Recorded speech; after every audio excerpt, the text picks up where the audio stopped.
Zlurpcast!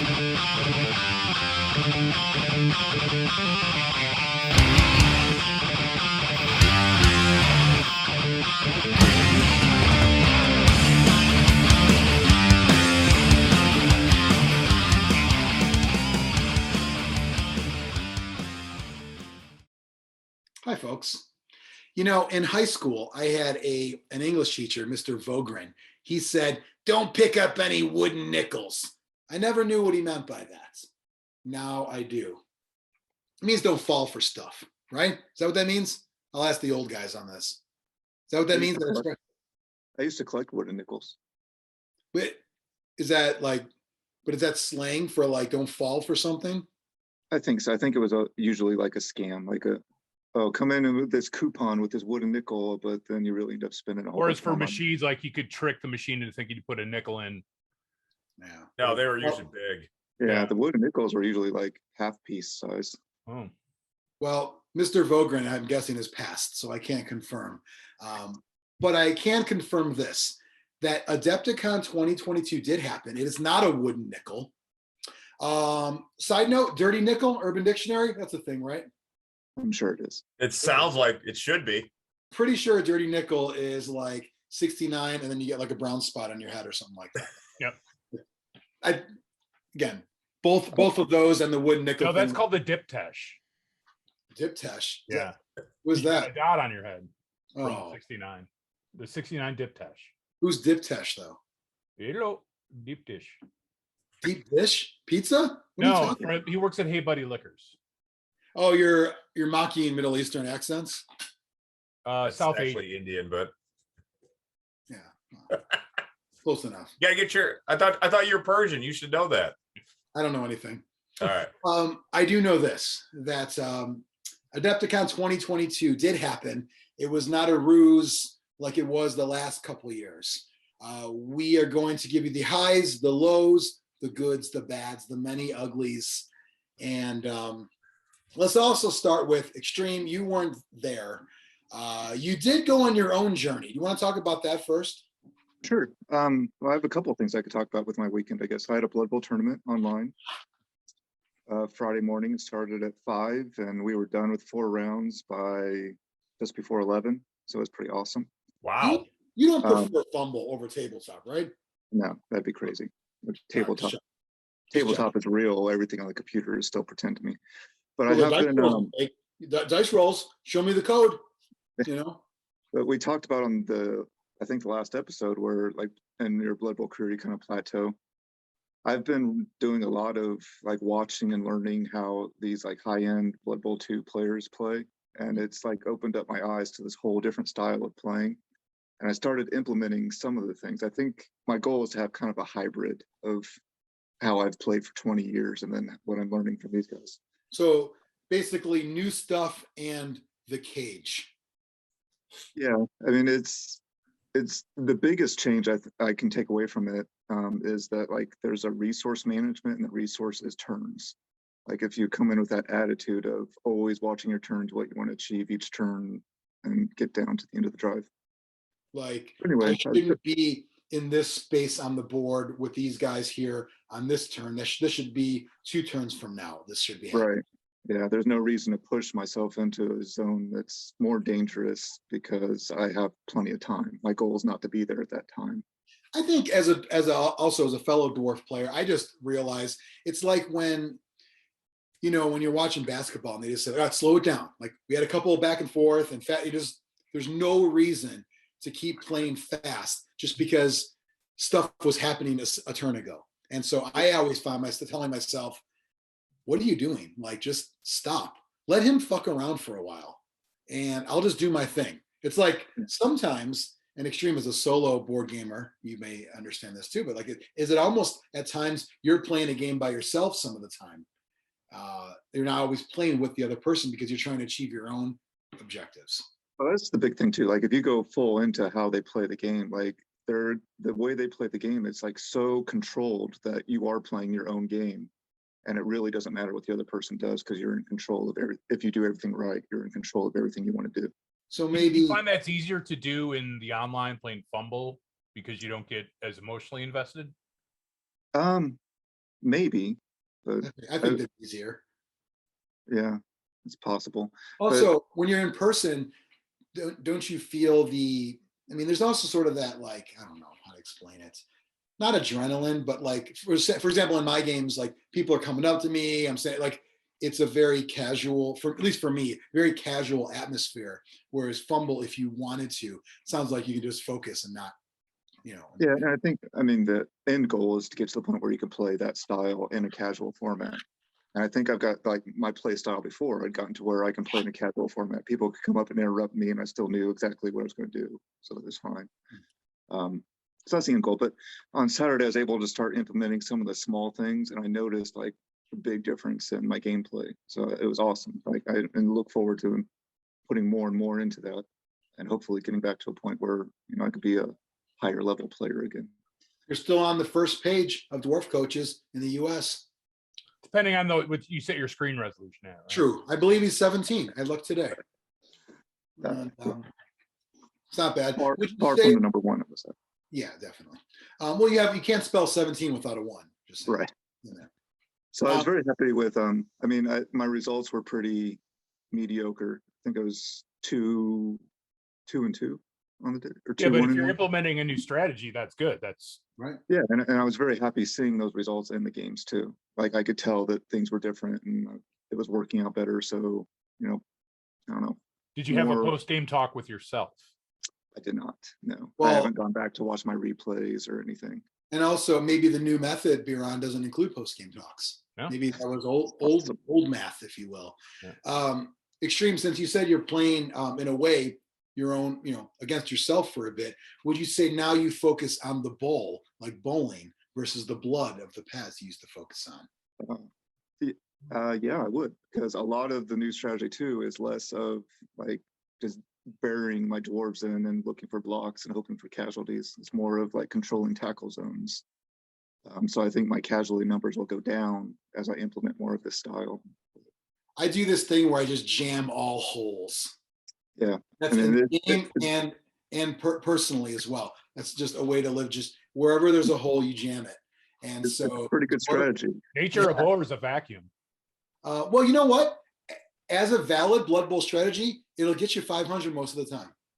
If Because you're playing dwarves. Right, because it'll fuck with the players that aren't that good, and then you'll lose the players that are good because you just jam fucking holes. Just jam. So once you get that strategy down, once you throw Griffin, then you win every game. Yeah, We're gonna get to it. Slow down because Yeah. that's gonna be a big one. I have thoughts of star players, and I've never even used one ever. So well, we're that, gonna get into all that. Right now, it's Xtreme's time. Yep. You're on. yeah. We'll save that for Johnny's time because it wasn't an issue in this tournament. The only Is there no star player players in this tournament? the only star player that was allowed was the tournament star player, and he was like I don't know, he's kind of like Zlurpcast, where he's a glass cannon on your opponent's turn, but on your turn he's actually pretty good. Did anyone take him that you A couple played? people did. One person I played, I think, but it wasn't even part of the game. It didn't really come. Oh yeah, I played Sean and he had him, but he never really did much. As a goof. It really is more of a goof star player, and he's super cheap, so people can take him. Now, does Zlurpcast know that you think he's a goof? Because I think his feelings might get hurt. He thought he was the shit. Now, so Biran, back in the day when Xtreme was running Zlurpy Bowl, every year he had a figure, much like Mike does for Stupid Bowl. And they all had their own unique characters. Zlurpcast was the original. He was the guy. He was, at one time, he was currency. Xtreme would purchase things by spending Zlurpi, and then over time, it was like less of a big deal. But you get that card, it was like numbered, it was a whole thing. Yeah, it was pretty cool for a little bit. Yeah. But that was my Saturday. So I finished middle of the pack, but I was very happy because I could see the fruits of my labor, I guess, that I put into that. And I look forward to a year from now having the full thing hammered down and Nice. hopefully win a tournament again someday. I think it could happen. Focus on the bowl, not on the blood. Yeah. That's the theme. So that was my Saturday morning.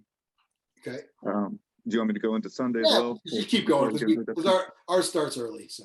All right. So Sunday, I decided to drive down to Kentucky. They had a Comic-Con there that Larry Hama was at.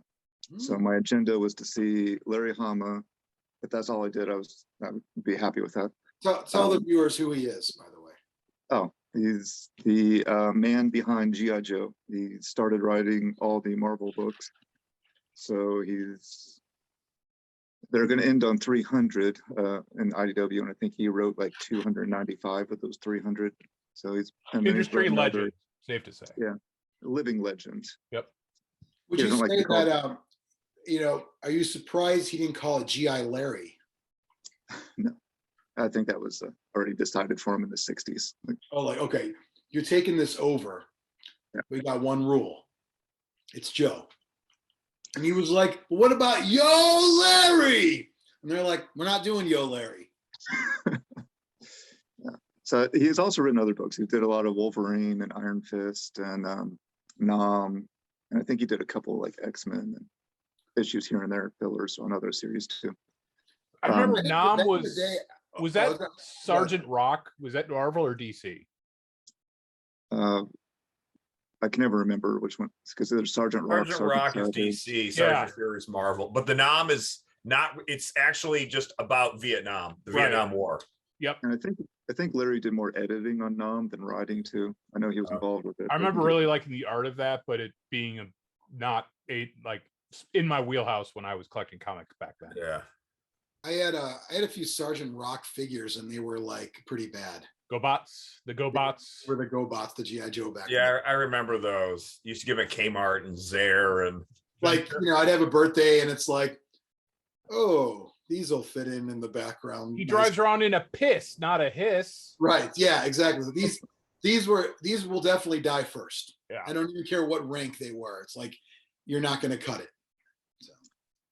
Yeah, so my number one agenda was going to see Larry. I knew kind of his policy for signatures and stuff going in that he's had for years.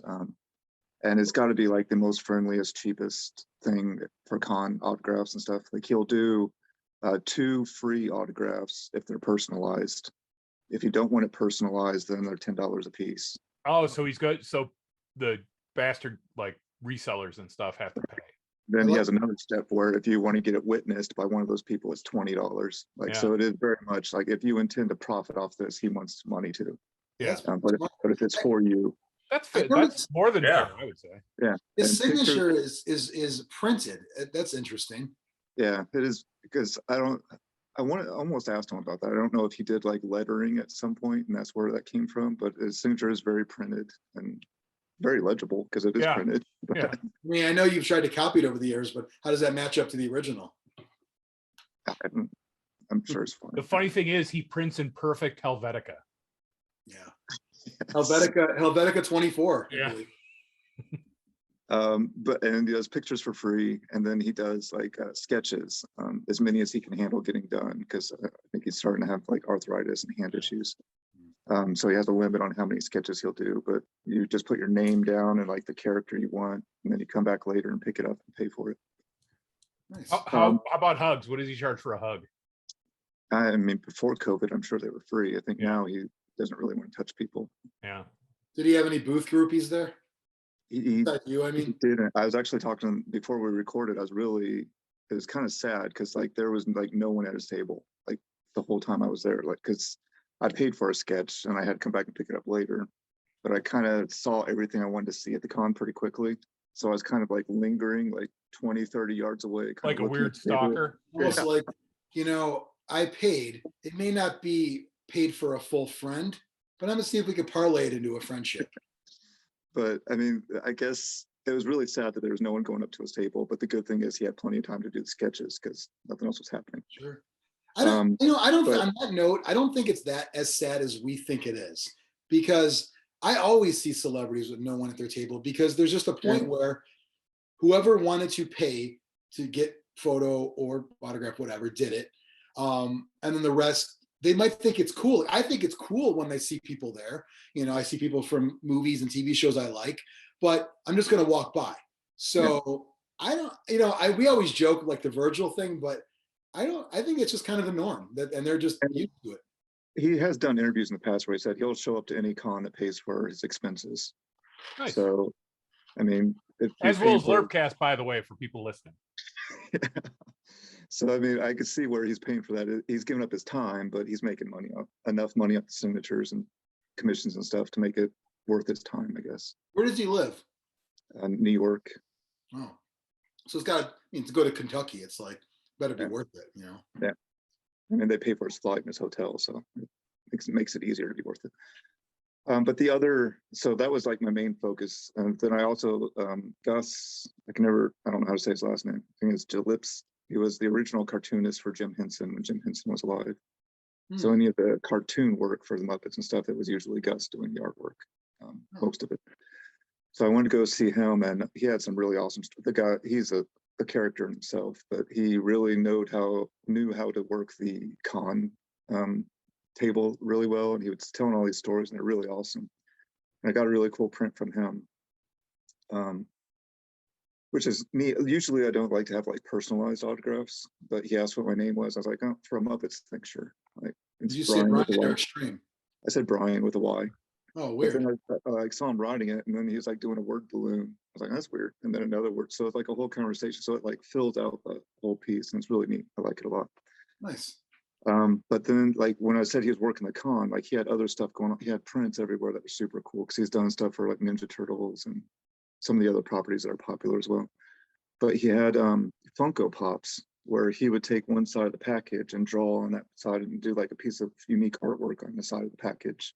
And then he would sign the front of it, and he was selling those. I was like, that's super smart. I'm not interested, but it's smart to have something like that and make money off of it. It's rare to see someone that's that artistic also be that smart on the business side. Right. Yeah, very much so. And I looked at Biran's face when he said Funko Pops. He didn't even flinch.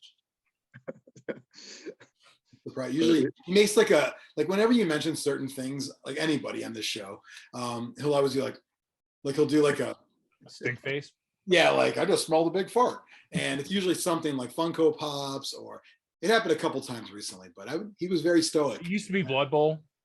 Oh yeah, Blood Bowl, but very stoic. So I mean, I'm guessing your story just captivated him. Yeah, it was a cool use of a piece of shit product. Yeah, for sure. He was customizing it enough that it was different.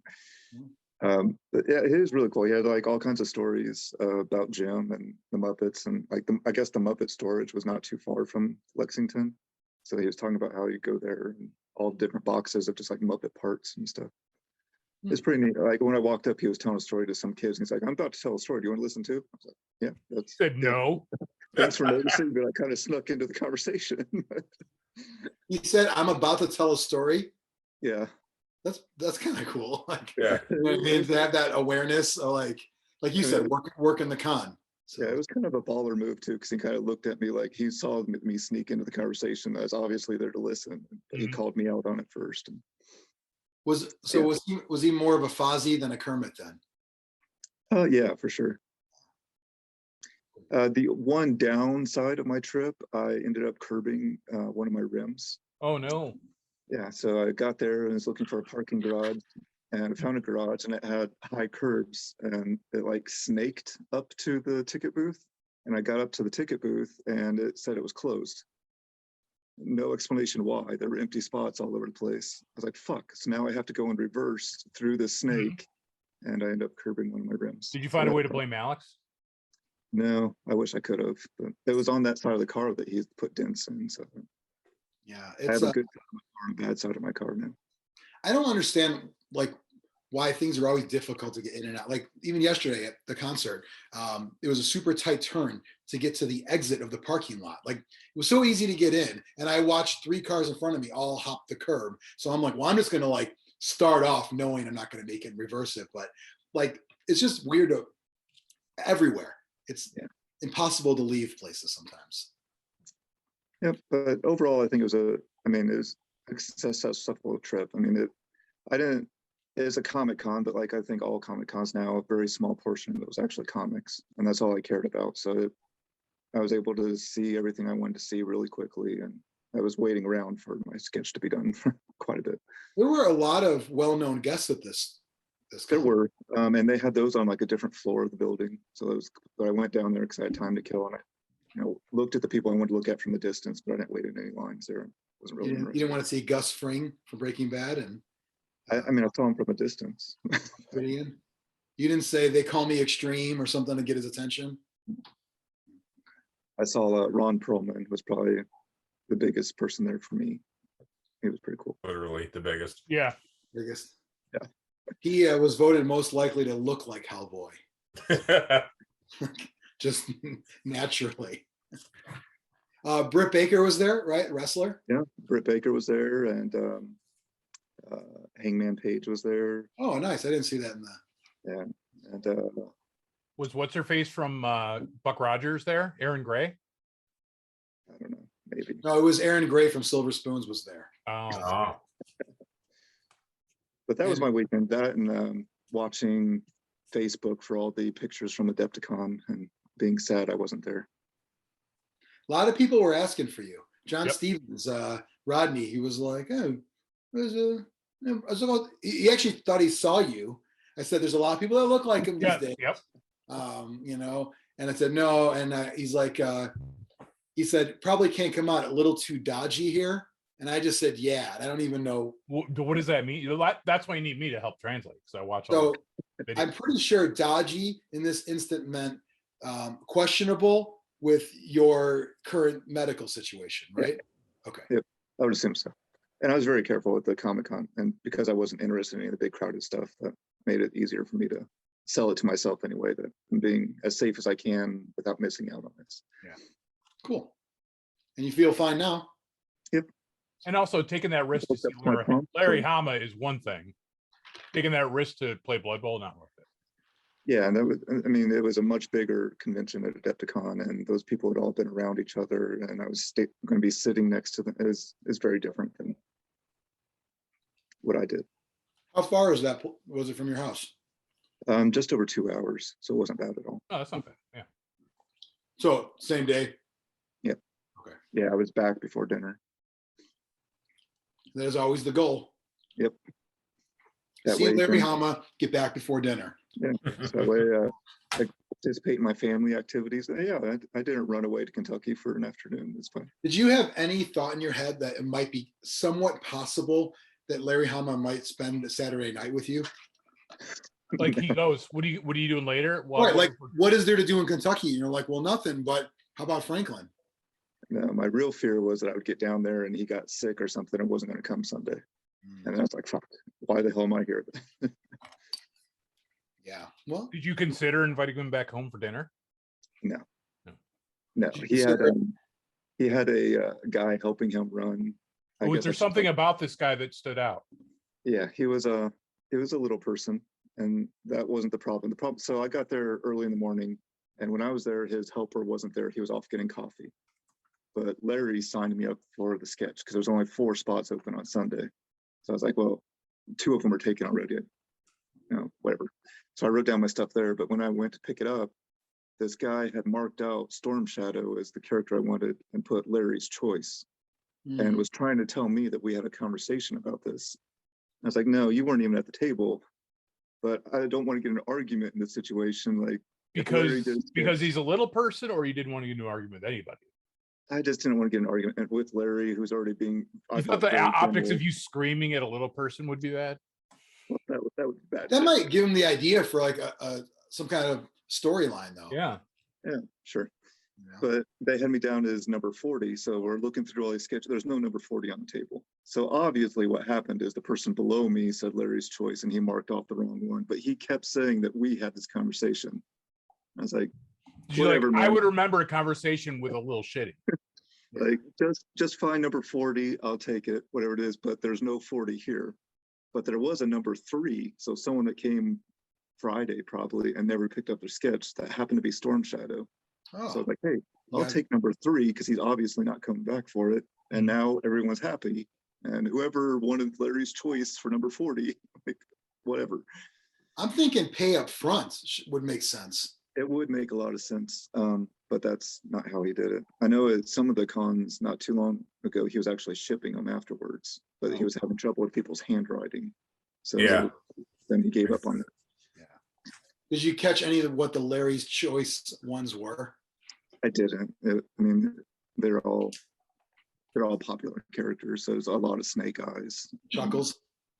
I didn't see any Chuckles. I actually thought about that. I was like, he had to pull out a reference for some characters, or does he really know? After 30 years, you would, Yeah. yeah. Well, I mean, there's 500 plus Joe Yeah. characters though. So if Yeah, someone I pulled bet out there one are of those some who are super- like, who? Do you think anyone's trying to stump him? Keel Hall? Sure. Who the hell is Like, Keel Hall? I'll take one tunnel rat, sir. Oh, well, that wouldn't stump him because Tunnel Rat was based on him. Yeah. Oh, okay. Maybe that's why I thought of that. I don't know why. Okay. Yeah, I can see where people just having a little fun there. So, well, I'm glad you got a Storm Shadow. Yeah, so it all worked out great. And Nice. Well, as for Adepticon, Biran, Mike, when did you guys get there first? Thursday? Yes. I got there Thursday. Mike, did you go on Wednesday at all?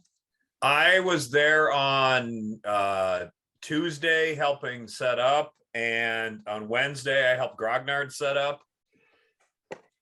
And then I was there on Thursday for the festivities. What was your hourly rate for all that work?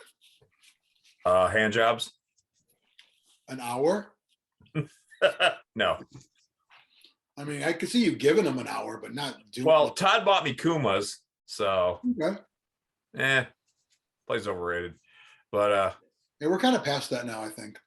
I've never, it's okay, but yeah. They're a little Once too you stop- fussy. For I me, still love- I like Kumas, but every time I really find a burger I like, it goes away the next time I go. Yeah. And that drives me crazy because I'm kind of somewhat picky because they have very specialty burgers. And so like I They was put out weird shit on their burgers a lot. Yeah. When I worked in Schaumburg, we actually would order Kumas, once a month, whatever. We would pick a different place to order in from for lunch. I always got the Pantera burger. When I went with you, Biran, and Ryan last year, I was like, I don't need a menu. I was like, asshole, like, no, because I knew what I wanted. It doesn't exist anymore. I'm like, oh, I need a minute. So now I still like it, but one, I don't like the wait because Adepticon is always like waiting forever. Yeah. But if you guys all said I want to go, I'm going. I still love Kumas because my experience here is so different because there's never a wait. I just walk in and sit Yeah. down. Like, you mean you just go there and sit down and order your meal and have a It's good time? crazy. Yeah. Listen to But some music. if you go to Kuma's on a normal weekday, you're fine. Like when we went, when you came into town, we ate outside. It was great. Right. Didn't they And have, we were there at Wednesday at noon when they opened. So Yeah. Biran, what movie did they have on? Because I saw Tits. They had Final Destination on. So it Okay. was tits and gore. Like people don't want to watch gore when they're eating a burger. No, well, the we Tits, watched Pet Cemetery a couple of years ago, and we're waiting. And when Fred Gwynn was walking up the stairs, everyone knew the Achilles tendon slice was coming. Yep. The whole place just got quiet. I think gore's okay because the tits even it out. Yeah. You know? It just seemed weird. It's like, this isn't Schaumburg. A little edgy for that. Oh, Final Destination is edgy for Schaumburg? Well, in a restaurant where, I mean, it's Kids. Schaumburg, so there's fucking kids and soccer moms and shit there. Yeah, they shouldn't be at Kuma's though. I think Schaumburg Kuma's is a poser Kuma's. It really Yeah. is. Sure, but it's still Kuma's, as Right. in you shouldn't be there unless you know what it is. I mean, Mhm. It's loud as fuck. You don't want, you know what I mean? That's why it's nice to sit outside. So, You can actually Mike, have conversation. right, Mike, you went. So you were helping Todd a little bit. Did you help Mantic at all or no? No. You used Unless to. you consider mocking them from a distance. Well, that could be a help. Yeah. Tough love, if you will. Honest opinions. I did Yeah. pose for a very famous photo in their booth. Yes. You want to describe that? That was the moment of the con for sure. Yeah. What was the photo, Mike? It was me, John Jack, and a mystery third person that somebody thought was Katie, but it turned out to be Todd. So, It wasn't the most flattering shirt for Todd. That's all. You know what? I don't want this to be his legacy. It's just a little thing in the legacy with just Todd. So it's a little thing, and that's all. But it was funny nonetheless because Kilowog said, "Hey, that's Katie." Yeah. And since it was Kilowog, we're not sure if he was joking or not. Like if it was Scott Prime, we'd sure he wouldn't be joking. Sure, he would be. You mean? Right. Scott. Yeah. So what I like about Kilowog, maybe he's watching. Hi, Steve, if you are. he's kind of like in wrestling. My favorite times are when I don't know what's really happening. When I feel that I think this is real, I'm not sure, I better stay tuned. And everything Steve says, I never know if it's real or fake. I like that. He's just, he'll say things and it's like, oh, maybe he thought that was Katie. Yeah.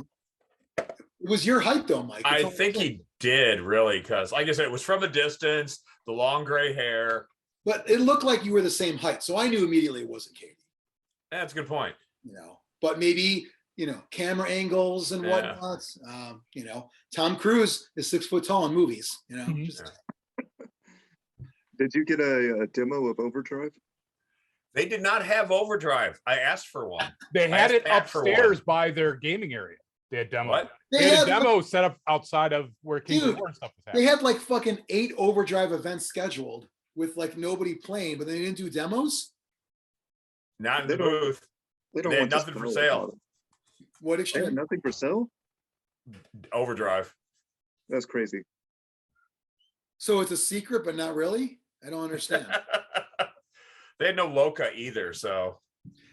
But Overdrive is relatively new. Overdrive. And they had events for it. You would think if you're running events for it, you'd be like, hey, go down to the booth and buy some stuff too. So my take on Overdrive is this, and if you're a huge Mantic fan watching this, feel free to correct me below, but it was doing a few things. A way to sell, or at least tell people to utilize their big models that they never ever use. That's one. A new product release to get some hype. Not going through a Kickstarter. So that also is another product release telling people we're not doing Kickstarter to look, because that was always the big thing. And another game for, like, I think Stewart in their studio wrote it for his portfolio. Like sure. To me, that sounds like, and this is not a negative by any means, it sounds like something you would see from Games Workshop in a White Dwarf. Like, here's a fun side thing. Or even, Xtreme, what was that game you brought with all the corn guys that day? Or Chosen. Yeah, like that, just kind of but really like a White Dwarf, just like a side thing. A limited Dreadball release side. with some models. Yeah. I just don't see the purpose of, I've skimmed through the rules. It's like 6 games in one and none of them are really good. Yeah, yeah. I think that's the biggest problem is that, again, it's like, play the game one of these 6 different ways. No, tell me how the game's played. Don't make me choose which one is the least horrible. Listen, if we're talking Mario Party and there's all kinds of great games, sure, but we're not. We're talking about 6 games in one and none of them were Dreadball. So you should just play Dreadball because that's still a good game. Yep. I'm shocked actually that they didn't even have a demo there of Overdrive. Surprised a bit that Mantic didn't have Firefight or Irefy, if you will, because that was a delay. I talked to them about that. But, as we talked about in many episodes before, the Mantic tribe is strong. They will persevere and they will keep playing whatever games they want to play. And I'm happy that those guys found their group. Did you guys go in that area at all? Yeah, I checked out Kings of War and I checked out Armada. So they had again, Armada was, aside from Kings of War, Armada was bigger, had more players than Dreadball and Dead Zone. So you say Armada, Kings of War, most mainstream appeal, Armada second. Biggest crowds for sure. Like, yeah, Kings of for War sure. had a lot of people playing. Yeah. I think they lost Dead Zone when Games Workshop started doing sci-fi skirmish games again. But Yeah. I think Dead Zone could have been number 2, but I think Armada is probably number 2 right now. There are some really cool pictures of some of the Armada ships. Oh, yeah. It stands out. It draws the eyes like Dead Zone used to. Yeah, I will also say though, they could have kept going hard with Dead Zone. They could have, even when GW re-released Necromunda and putting things. It doesn't matter because it's so unique, not genre-wise, but unique in gameplay-wise that they could have, if they really put their efforts towards it. Instead, they wanted to make sure, this is also a feeder game. for our big battle game, and they're like trying so hard to make fetch happen. They're trying to make firefight happen so hard, and it's just like, give it the fuck up. Give it up. It doesn't matter. You had a great thing with Dead Zone. You should have been pushing that, not using it as a feeder. Yeah, should have been. It's just not needed, because here's the other thing. And I don't mind to make the whole bash thing. But you have a unique take on sci-fi skirmish, Dead Zone, totally different than what a GW did. Cool. You had a unique take on sci-fi battle, because it was like epic with big bases and Kings of War, essentially, and not individual models. They pushed that aside and went for the model by model. And it ain't going to happen. Like, I don't see anyone, well, let me take it back. I don't see in mass, like it happened with Kings of War and fantasy, people all at once saying, I'm done with 40K, let's walk over and do this. Yep. Like, 40K is to a point where it's not worth trying to compete against them. Like, no. people have been invested in that for decades. They're not going to leave. Right. Like, it's not worth being in the sci-fi mass battle game. It isn't at all. And if you want to be in it, then do something completely different. You started it with Warpath, but you could have made it smaller scale. Just saying, you could pick up where Epic left off. You can pick up where Flames of War in space scale. You can do War. Yeah, so you can do War Master. I mean, it could have been that. There could have been a lot of different takes on it. Look at what like Drop Zone did. They're like, we're going to go completely different scale, and we're going to make it like a thing where everything drops off. Like, that's the way to do it. Instead, they're making a 40K light, and I have less than zero interest in it. You know. So anyway, not a Mantic bash. Sorry to turning that into that, but I think like one of their most successful thing, one of the best things they've done is the terrain crate. I think, as a company. Well, that's what a lot of people know them as that. Yeah. You know, I was talking, my buddy Paul, we were talking at Grognard, and he's like, man, these guys are smart. I said, yeah, with that stuff, they are. Because everyone's buying it. It's pre-painted, or what do you call it? Just colored plastic, gold, chairs, tables, you know, for D&D, dungeon crawls, whatever. It's smart. Keep doing that. Well, let's not focus on Mantic, because we spent hardly any time or energy there. Yeah. We spend more time now with Man. We're there. So let's jump to Friday. I'm driving. Thursday. That was my big shopping day. It was Thursday. Yeah, it was my big shopping day too. Oh, well, sorry, I didn't realize. So go ahead, guys. Talk about it. Actually, I ran into you there pretty early on when I got there. Yeah. I spent Thursday kind of going back and forth saying, what do I want to, because I didn't think I was going to buy anything or go heavy into something, but I ended up going heavier into a game that heavier than I did ever before when I went to Black Site Studios, because the good Spencer has told us about the game Don't Look Back, and I actually bought the starter and a couple of the expansions already. That's the horror game, co-op horror game where AI driven monster, and you're trying to survive with teams. So you did Don't Look Back. I looked back and said, I'm going to drop $400 on this. Oh man, how much of that 400 was buildings? Most of it, because the buildings were the most expensive part. Yeah. Are they making those buildings, or are they selling another company's buildings? It's their own design, all made in America. And like, that was the other thing I noticed, Mike, there are so many MDF terrain vendors there. Yeah, that was huge. Like it was kind of surprising, because I always thought like, oh, the 3D printing rage is going to make this die down. Nope. I would have put them all in one corner together, just so you can go in and do free smells. Yeah. Just charge people like, it's like a fucking cigar room. We're just like, you know what? You just start hanging out with your buddies. Everyone just inhaling MDF. That's just a good time right there. But we don't know what the long-term effects are going to be. Like I've put together stuff before for Drop Zone Commander from Foreground, the pre-painted stuff, which I like. It's not like super wet pit. It's pre-colored, like each section's a different color, so you don't really have to paint it. But I got the Bear Residence, and you actually use the interiors. Nice. For the scenarios and stuff. You said it was their own thing, but that looks like like standard MDF in a good way. Yeah. But I mean, how is it their own? They just sell it themselves? Is that what you mean? They designed and manufactured themselves. Okay. Well, they ship it off to get manufactured, but they do the design. And I'm starting. There's 3 of these. These are like cabins for like summer camp. So it's like 3 of these and a like a canoe and an archery set and to make basically the Friday the 13th campground summer camp. Nice. For a scenario. And they're smart because they go, here's the scenario pack. It shows like it plays on a 3x3. It's like in this quadrant, you put this building, like the lake house cabin, which I also bought.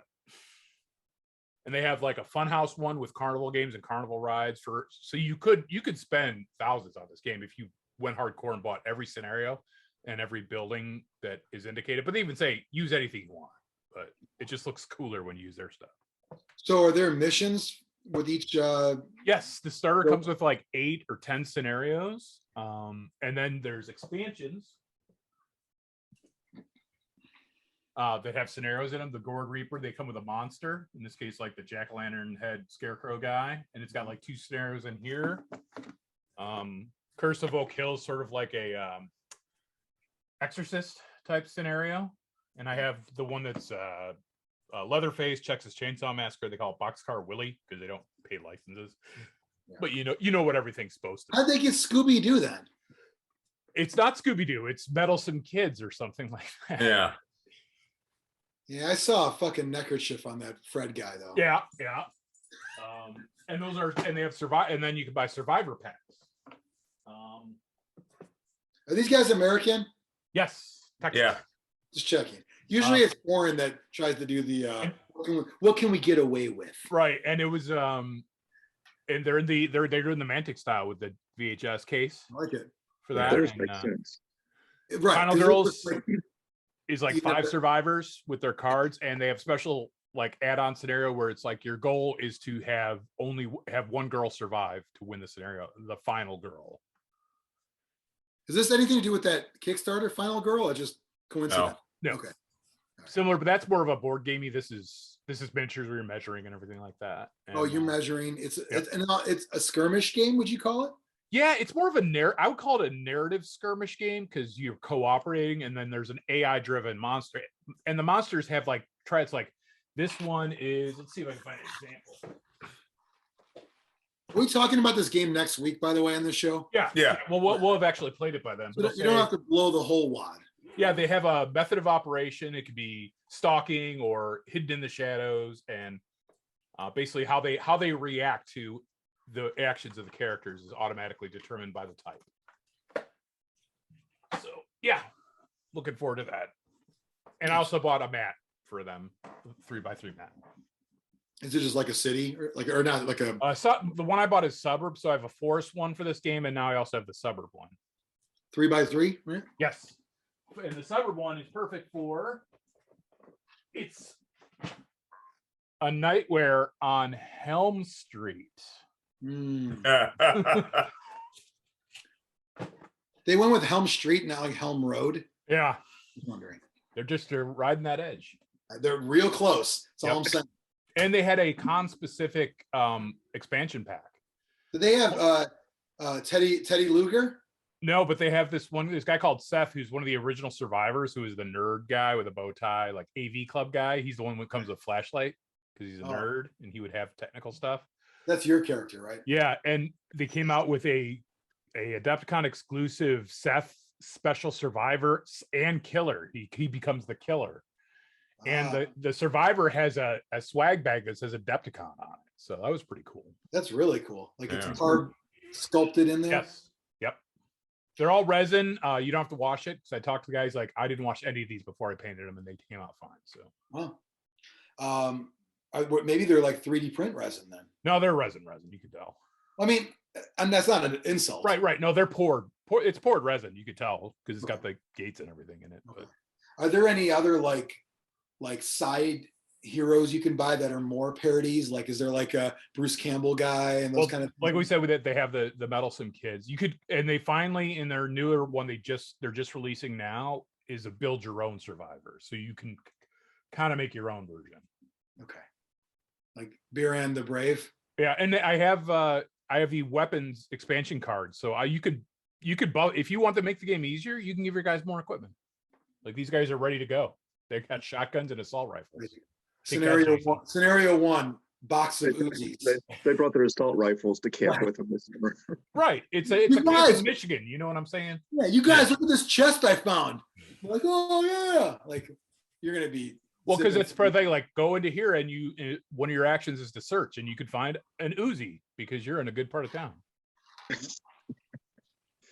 Maybe it is a really nice part of town and they sell Uzis. Yeah. You don't know. So that was my Thursday where I spent most of my money. What'd you get, Mike? I got a whole hodgepodge of things. I got some heads for sludge, and I talked to Sean Sutter for a little while. I got some Pro Acryl paints that I was using them a lot when I was doing Adepticon building painting, and they're really good. What kind of paint is that? I got some Wild in the Streets figures. That's it's a skirmish game of gang warfare, but modern. So I got last time they were there, I got the Goths, and this time I got the Roller Girls and the Metal Heads. And they're decent. What else did I get? Supposed to be like, remember that it failed like 3 times, the Warriors Kickstarter? Yeah. Kind of trying to get that fan base there. It's a real simple skirmish game. It's got 2 pages of rules, so nothing too deep. I did buy some buildings for them because they have a liquor store and a porno shop, and a 70s porno shop. That's just got me written all over it. So literally your name's written on the wall. Yeah. So I'm gonna actually make authentic posters and print them out and put them in the windows and all of that. So maybe combine that and Biran's game for the create your own character. Put yourself working at the porn store. Exactly. Well, there's that new there's that new horror movie coming out where it's set in the 70s where they're filming a porn and that new porn movie. Yeah. What new porn? Anyways, I got some other stuff too, but I got some eventually I got some epic stuff from Sanford and Son. Nice. Which, by the way, just that Sanford place I felt a little bad for because it was like they purposely had the lights off. You could not see shit. So maybe that's on purpose by request. I don't know, but like you don't there's some people with their phones and the flashlight on their phone. Yeah, there's one time I got there super early one morning and they let me actually take it to the light because I was the only one there. But then other times I was like, can I take this over there? Like, no, they don't want you taking the bins away. And I'm like, fuck it, I'm not gonna buy anything because I'm not gonna look for the shit in the dark. So well, it might be intentional. What was with even the Schaumburg ballroom was darker than it should have been too. Yeah. Because if you're going through bins, you don't really know what you're seeing. That Space Marine sprue, you didn't know it didn't have melta guns on it. You get fucked when you get home. So I don't know. Just a thought. And what else did I get? It seems like I spent more money than I got. It was kind of weird. I did buy something from Mantic for Nameless, and I bought a Blood Bowl team. Oh, nice. For our upcoming thing. What'd you get? I got the Quarantine. Oh, what, Games Workshop? Yeah. Oh, okay. I bought that from Todd. And I got the Chaos team coming, so nice. Spoiler. And that's pretty much it. I bought a star player at the GW booth. The one that looks like he could easily be a Wood Elf catcher. So I'm going to use him as an alternate sculpt. Is that Wood Elf catcher? I'm guessing that's Greg Dingleberry. Griff Overwald. Oh, Crumbleberry. So what'd you get from Mantic? Oh, is it Veerman? Or no, it was Nameless. Nameless. Yeah. Okay. Which one is that? Eldril Sidewinder. Oh, that's Eldril. Yeah, Sidewinder. An old timey in the lore. Yeah. They had that old one. He was like this. Yeah. But just because I plan on running 2 catchers, so I figured he'd be a good second catcher model. Yeah. Great models to use to vary things up a bit. Did you guys play anything or do anything like scheduled on Thursday or no? No. No. Went home at a reasonable hour. Is this when you guys went to Kuma, or you went to Kuma's, Mike, or no? That was Wednesday. Wednesday, okay. Yeah. So. So were you prepping for your Friday Dungeon Bowl on Thursday night? I actually prepped Friday morning because you sent me the link. I knew you were sleeping already when I sent them. Like, what are you gonna do? Yeah, but I got up at 4 and I was like, oh yeah, so I could, because I was going to get there early and just start throwing some tiles down and see what was going on, because I don't have a table here. And but that helped. So so you set up the same dungeon on every table? That was my original plan, but that was way too much, and I was going to change it out between it. I was like, that's way too much work. And plus, it's more fun if it's random. So I said, fuck it. And I told them, just try not to plop. Try not to play on the same board twice if you can help it. And it seemed to work. Everybody was cool, or were they like super? Yeah, everyone was pretty cool. I mean, they were all had the good spirit with it. And Biran made a noise. What is that? Some people were a little bit fussy. Yeah, there were some people that were like for one dungeon, I had one of the straight things and then one of the T's. Right. And I was like, this is a big room that's, 4x2 with a little extension. And they're like, well, this is actually 2 tiles and there'd be a wall right here. And I'm just like, so I just moved it. You're also the commissioner of the Dungeon Bowl leagues that are on there. And if you say it's one room, it's fucking one room. And then there was somebody else who was like, well, you can only have one entrance into the dugout. And I'm like, it doesn't say that anywhere. And then they're looking, and then someone else knows, oh, here's one of because they give you the 2 sample dungeons. This one, right, sample dungeon number 2 has 2 entrances in the dugout. So that blows that out of the water. So also, you're as the TO, it's your call anyway, so go fuck yourself. Yeah, it's like I'm the fucking master wizard. I set up this dungeon, just play You are in fact the grand wizard. We gotta start doing clips again of this, and I want just Mike saying, I'm the fucking master wizard. That's a perfect. Anyways, but yeah.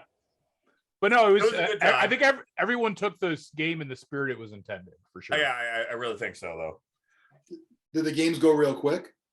Some of them did. Like the guy that was playing College of Life when it was all halflings won in like 10 minutes. Oh. He got a good teleport and then snuck in. Mm-hmm. So, hey.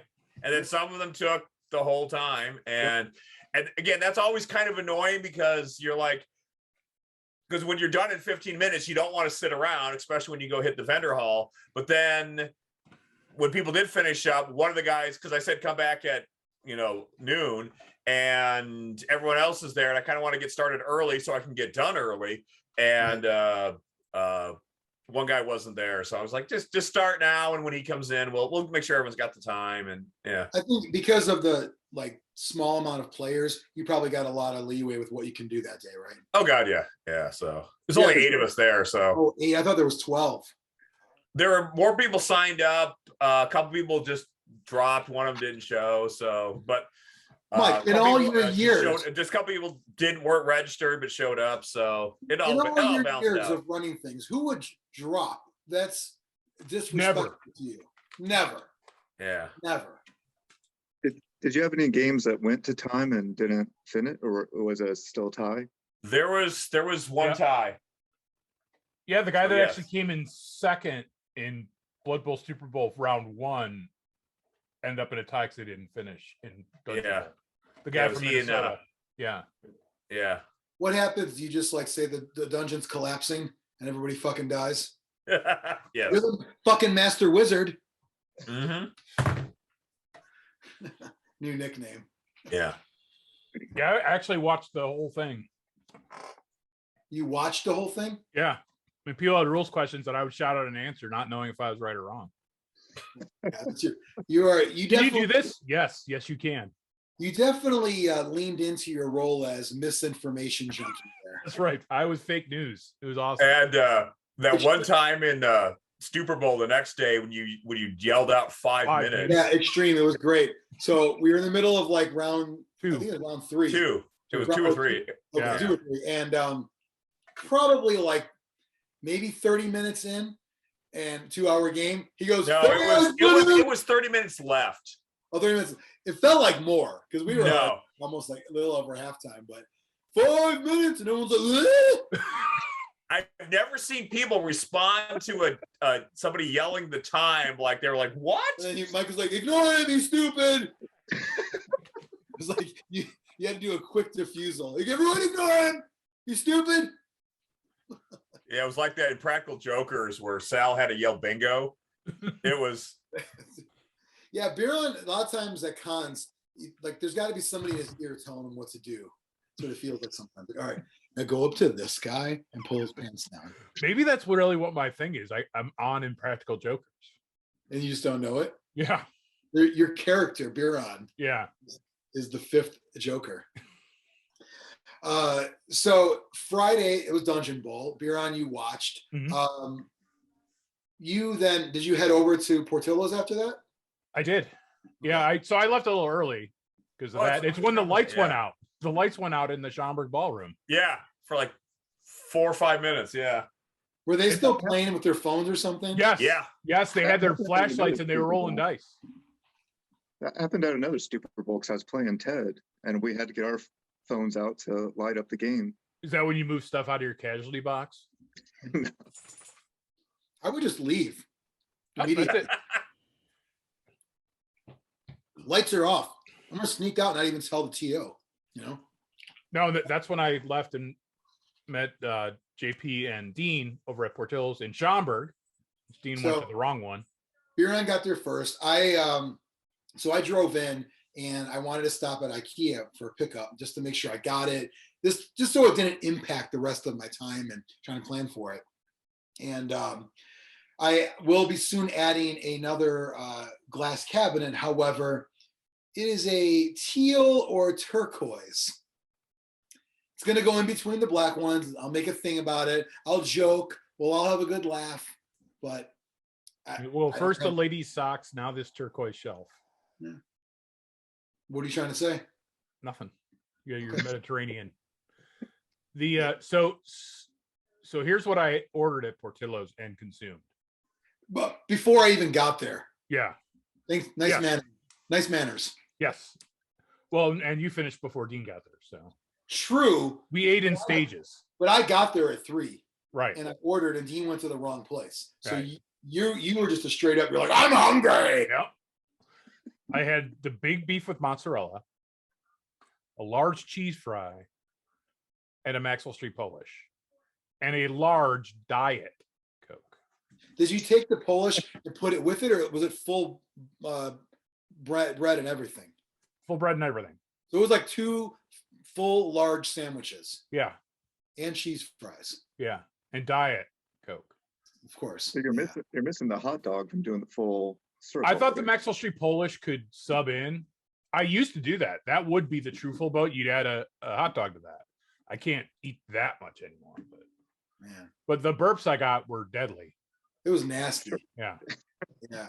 I don't like onions, and onion burps just make me want to fucking hurl. So it was like the burp smelled worse than a bad fart. Oh yeah. Burps always do. Because a fart's capped. It can only smell as bad as poop. Here's the thing though. It's like farts are like McDonald's. You know, like I know what to expect. Right.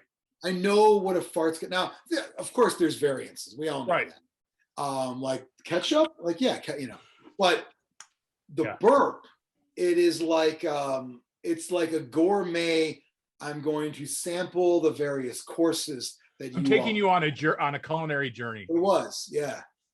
Like it was like Violet and Willy Wonka, the piece of gum, and she had all of them. It was all the flavors there. So I got there. I got a regular size beef sandwich and fries. And so not a full boat, right? As you say. Yep. I had a boat. Mm-hmm. I guess I don't know. I thought about calling Dean because he wasn't there, thinking he always goes to the Lake Street one. But I'm like, I said Schaumburg in the post. I got to give him the benefit of the doubt. And Dean doesn't text. It doesn't use Facebook on his phone. He doesn't have a smartphone. So it would be a phone call. And I'm like, I don't really do phone calls. So who does? So then I sit down, we start eating. Dean called me at 3:10. Hey, I go, Biran and I are inside. He's like, oh, on Lake Street, right? Nope. He's like, ah, shit. And then he then proceeded to, he made it pretty quick though after that. Yeah, well, you said, I should have said the one on Golf Road. I go, there's another one on Golf Yeah, Road. there's another one. Elk Grove Village has one. Right? Rolling Meadows. Rolling Meadows, same Yeah. thing. I get those two go together. Yeah. So Dean got there. We kind of just, Biran was digesting the full boat. I was just digesting my beef. Dean ate. I don't even know what he got. I was just talking the whole time, so I didn't. Hot dogs, I think. A couple hot dogs. Yeah. And we then proceed to go to Grognard Games and Hobbies in Rose, Illinois. Mm-hmm. And we get there, and Mike, how quick were you already there? Or no? Yeah, I was first one there. Before us. Yeah. Okay. Yeah, that's right. And so I was like, I got my mask ready to go. Biran's like, what are you doing? It reminded me of the Eddie Murphy skit in SNL when he was dressed as a white guy. And he's like, oh, silly. And he's like, what are you doing? He's like, I'm paying for this newspaper. It's like, there's no one around. Just take it. Oh, okay. It was like that. You're like, what are you doing? I'm like, mask, Grognard. Like, he had a whole fucking thing online. He was like getting into fights about the fucking mask and getting bad reviews. Yep. You're like, no. That shit's over because Adepticon started. I'm like, oh, it's like the magical switch was flipped. Yep. The science changed. I get Mike, you confirmed it. The signs changed that day, apparently. Mm-hmm. And no masks in sight. And that's fine. There's no masks in Iowa either. Or Colorado. I do like when the help has to wear a mask because it lets me know that they're when they have to wear. They don't. I don't know if he's making his minions wear masks or not. They were all wearing them at the booth at Adepticon. I'm pretty sure they had them on when we got there. Yeah. Because then the first time was like a tall, skinny guy. Yeah. Derek, yeah. Yeah, then it was Giuseppe. Yeah. Assistant manager Giuseppe. Yeah, just Giuseppe was wearing a mask. Yeah. Yeah, so was Eric. So we got there, and Dean went over the rules for his game Warmonger.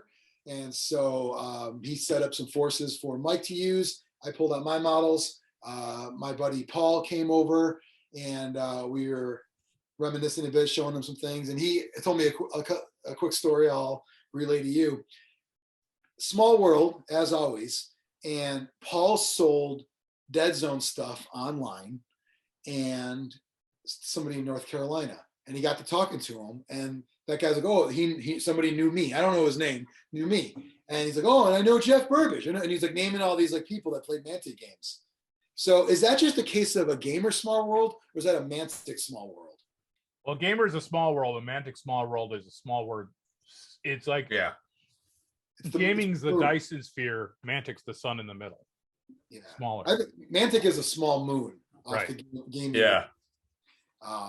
And so I was like, well, who's this guy? Paul's like, I don't know. I don't remember his name, but all these people he named were all like either from our Dead Zone leagues and tournaments back in the day. So it's kind of interesting to hear that story. It reminded me of when years ago, I got a box of something I bought from a guy online when I used to do Bartertown a lot back in the day.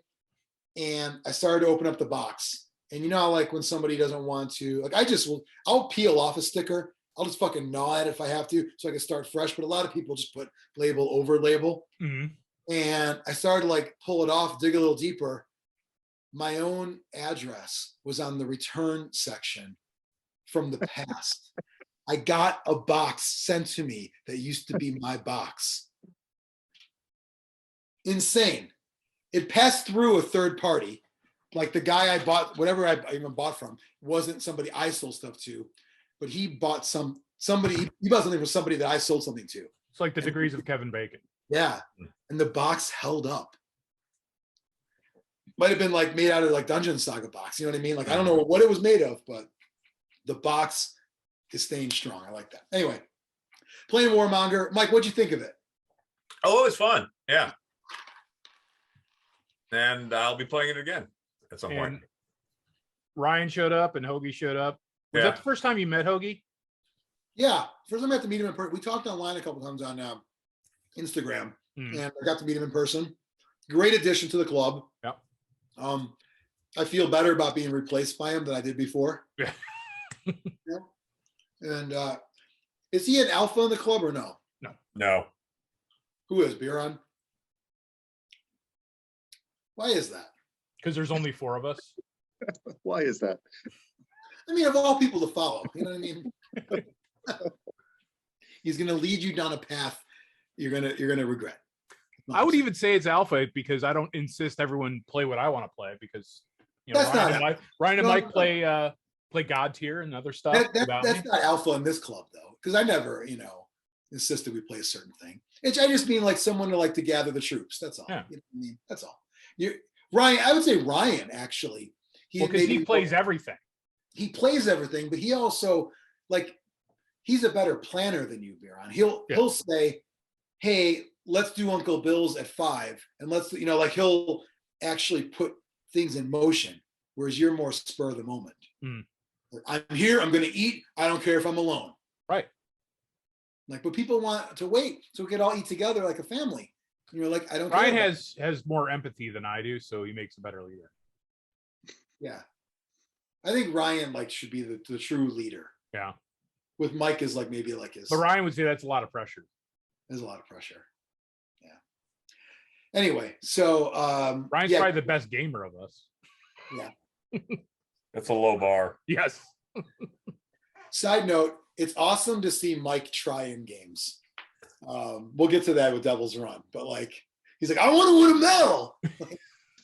Because Mike normally the medals are fucking cool, and you never try. And it's like, hey, Orange Cassidy. It's like he's gonna try.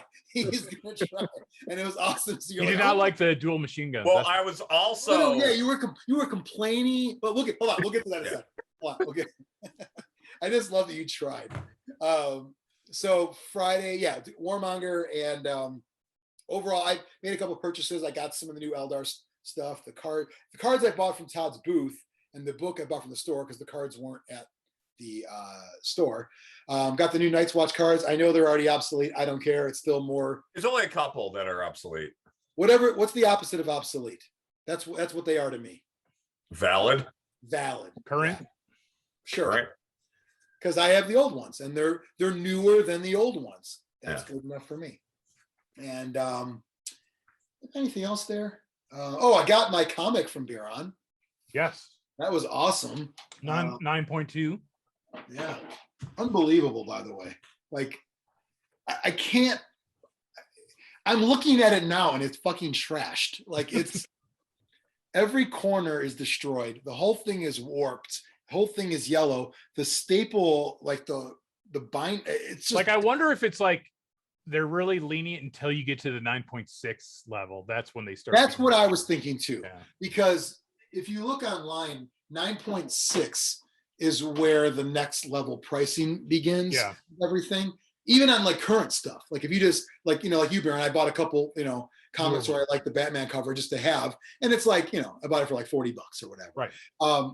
And it's 9.8 or 9.6 on one of them, but that's where where people want to purchase. Put it that's that the near mint level, right. That's the level that people are looking to buy. But you showed me the same link that I saw when you go on eBay to completed auctions, and you can put the CGC score in there. Yeah, right. It's 9.2, and there was a bunch of them for $600 or $700. Your Spider-Man comic is way better condition than mine. I don't think so. The pages internal are pretty yellowed on mine. That's what knocked me. Yeah, but from at least initial glance, it looked better. Yeah, from first glance, but if you open it and look at the pages and stuff. But some of those, once you get books slabbed, I saw someone with a 4.0, but when it was slabbed, it displays beautifully. It looks like a great comic. Do you think that's part of it? Maybe Michael Carter does the ratings, he does his paint scores. Maybe. Did he ever slab a model? Oh, sorry, I broke it. I mean, it's pretty good. They're slabbing action figures and vehicles and. Call me crazy. Has anyone ever slabbed a slab of ribs? It's a 9.0 right there. Can you imagine all these rib fest, and all these fuckers have trophies? I'm always which one's the best? You guys all say first place trophies, right? But if one of them had slabbed ribs, slab to slab, That'd be expensive. Slab a slab? Yeah. Yeah. I'm gonna think about that one. So yeah, Friday was fun. Yeah. What are you gonna say, Xtreme? You're gonna jump on that one? It would have to be vacuum sealed, right? Yeah. Well, so are these. Dairy. I don't know the science yet. I'm an idea man. I don't have. If you want to take that role, We let feel the free. engineers figure that out. All I'm saying is, if I had you with your analytical thought with that back in Death Path, maybe we'd still be in business right now. Well, you see, Mike's our science guy, and Brian's our closest to an engineer guy. Yeah. So What are together you? they should come up with something. What are you, Biran? MS-DOS support? Yep. I do desktop support. You do? Like, did you do? I have to edit your LM file. Did you do format C:? Did you try that? So that was Friday, and moving on to Saturday, Stupor Bowl. Yes. This is the legendary Blood Bowl tournament at Adepticon. I created it, but as usual, I said, You're like that guy that was on the Beatles and left. Pete Best. Yeah. Well, I don't know if he left per se, but no, I would say I always have an exit strategy with everything I do, because it's if it flops, I want out. If it's too successful, I want out. Yeah. No one wants to do that kind of work. It needs to be like what this Devil's Run thing is for me to hold interest. Yeah, but you're already kind of. I was gonna say got you're your- already Oh, having yeah, out on that. No, I was asked to leave, but we'll talk about that in a second. Stupor Bowl was a rousing, is that a word? Rousing success? Yes. Yeah. Oh yeah. Okay. Rousing success from the beginning. And I was like, whoa. And then Hank said, bring it to Adepticon. And I'm It like, was more rousing than you expected it to be. way more. Yeah. I was not prepared for that many people that first year. When you get that many people, the fucking toilets start getting clogged. You know what I mean? Yeah, I felt so bad for Heather's parents. Well, They were I so think- cool about it.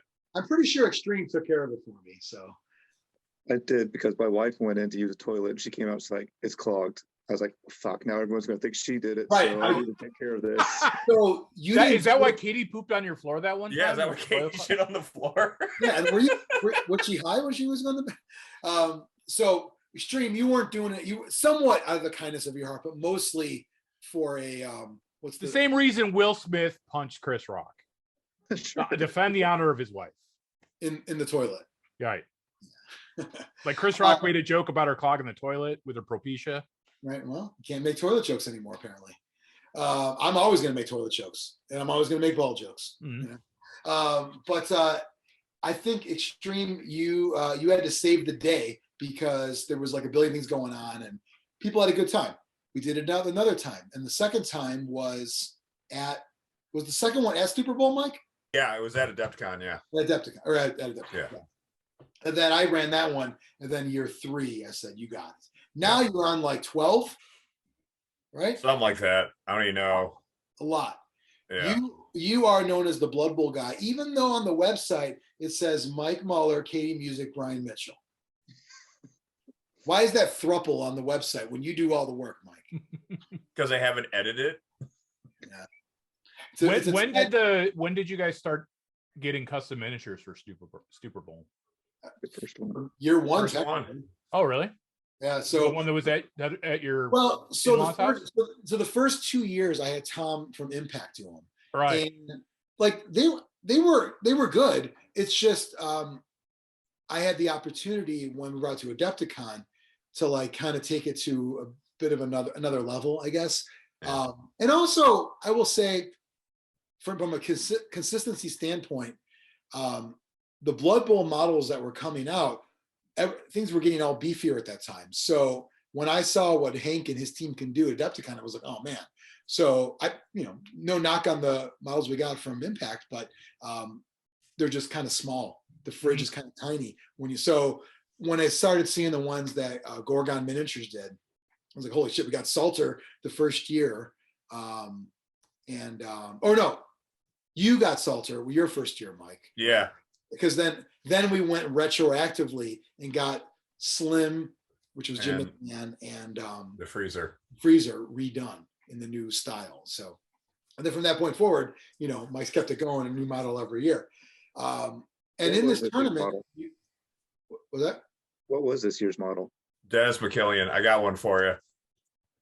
I don't need it. My team's gone. Wait, you kept his name Dennis? I thought you were going to You put got rid of your Super Bowl? Penis That's McKillian. sad. Or Menace. No, I should have made it Menace. No, That would've been- Penis. Penis. Because then it looks Johnny like has my penis. team now, Brian. What's that? Johnny has my team. Oh, you have the Super Bowl team? Yeah, it's awesome. It's Well, also. I could give you one to paint so you can give it I to would John love- later. I would love if he. Hold on. Look at this, by the way. I didn't even know we we're going to talk about it, but somehow Xtreme got the Bears logo on this thing, and now this company's out of business. Cool.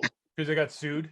Yeah, they didn't have the express written consent or insemination of the National Football League. Yeah. There's also a Lombardi trophy on it.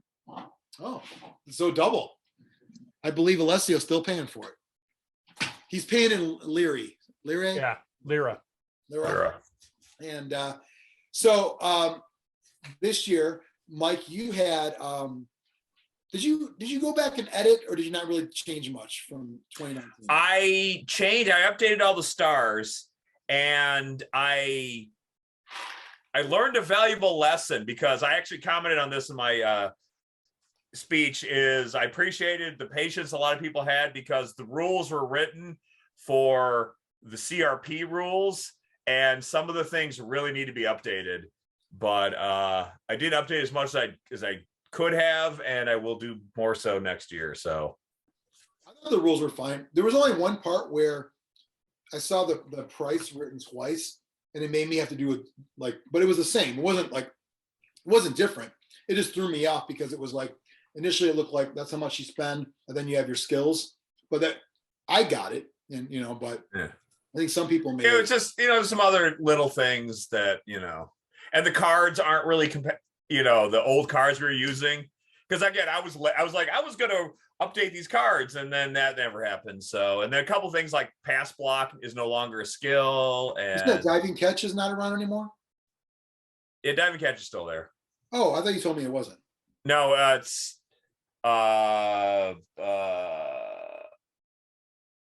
some of the passing skills actually split. What's the one that they split? Safe throw? Accurate and cannoneer. Yeah, accurate, and safe throw is no longer a thing. Okay. So, but Yeah, running pass is the one where you could pass and then continue with the rest of your movement, right? yeah, that's a new one. Yeah. That's cool. That'd be a fun one. Overall, it was a good tournament. Rules pack was fine. The cards were fine, I think, overall. Probably could be tweaked, but it was fine. Yeah, I'll work on that next year. There was an illegal roster. There's a couple of illegal rosters. Oh, really? But I let him keep it because I didn't notice it, and his record wasn't good, so right. It wasn't Yeah, like if you're not in this advantage, if you're not in the running, who cares? The only one I found, just because the math was off, and it was and that was because you had a couple of handwritten ones, Mike, and that was like yeah. They were fine. They were just take off a reroll. They didn't care. Yeah. And that whole thing with the dedicated fans, you get 1 if you're in league play, and you get 0 in. Does everyone know that you roll a D3 for fame at the beginning, not a D6, by the way? No, What's that, Xtreme? They should, but they should, but They didn't, and I didn't. My first game was a D6. My other ones were D3s, and I just went with whatever my opponents were doing, because I was But and then the other one that people need to know is the prayers. They were rolling a D16. I said the second half of those are for league. yeah. And there's an and exhibition table. yeah, It's on a different page. Yeah. I'll say this too, and you may disagree with me, Xtreme, but I'm not totally going to fault the players on this. When you change the rules just enough just to change them, that's bound to happen. If this was a brand new, fresh game, I don't see that happening. Or it's a brand new, fresh player. Or yeah, right. He never was tainted. Correct. They're not all dinosaurs like us, Mike. Yeah. No, I agree with that. I mean, the last tabletop tournament I went to, Vanderbeek was getting some of the rules wrong. And it's not because of anything other than we played the same way for decades, and now you change just a little bit. Yeah. And You know what? In the case of Vanderby, I say we strip him of his ranking. You got like a 260, wipe it. Well, it's like, again, with the change in weather, it's no longer just goes an extra square in the air. It's D8 3 times in the air before it comes down. So, because we need the kickoff to take longer. Yeah. Yeah. I mean, It's basically the old Windy City kick Yeah. is what that is, which I should sue them for that. I But know I'm old and boring, but I just hate the kickoff table. I just wish we could just place the ball, scatter it, and play. Yep. Yeah. Would you like a chance at a blitz only though, or no?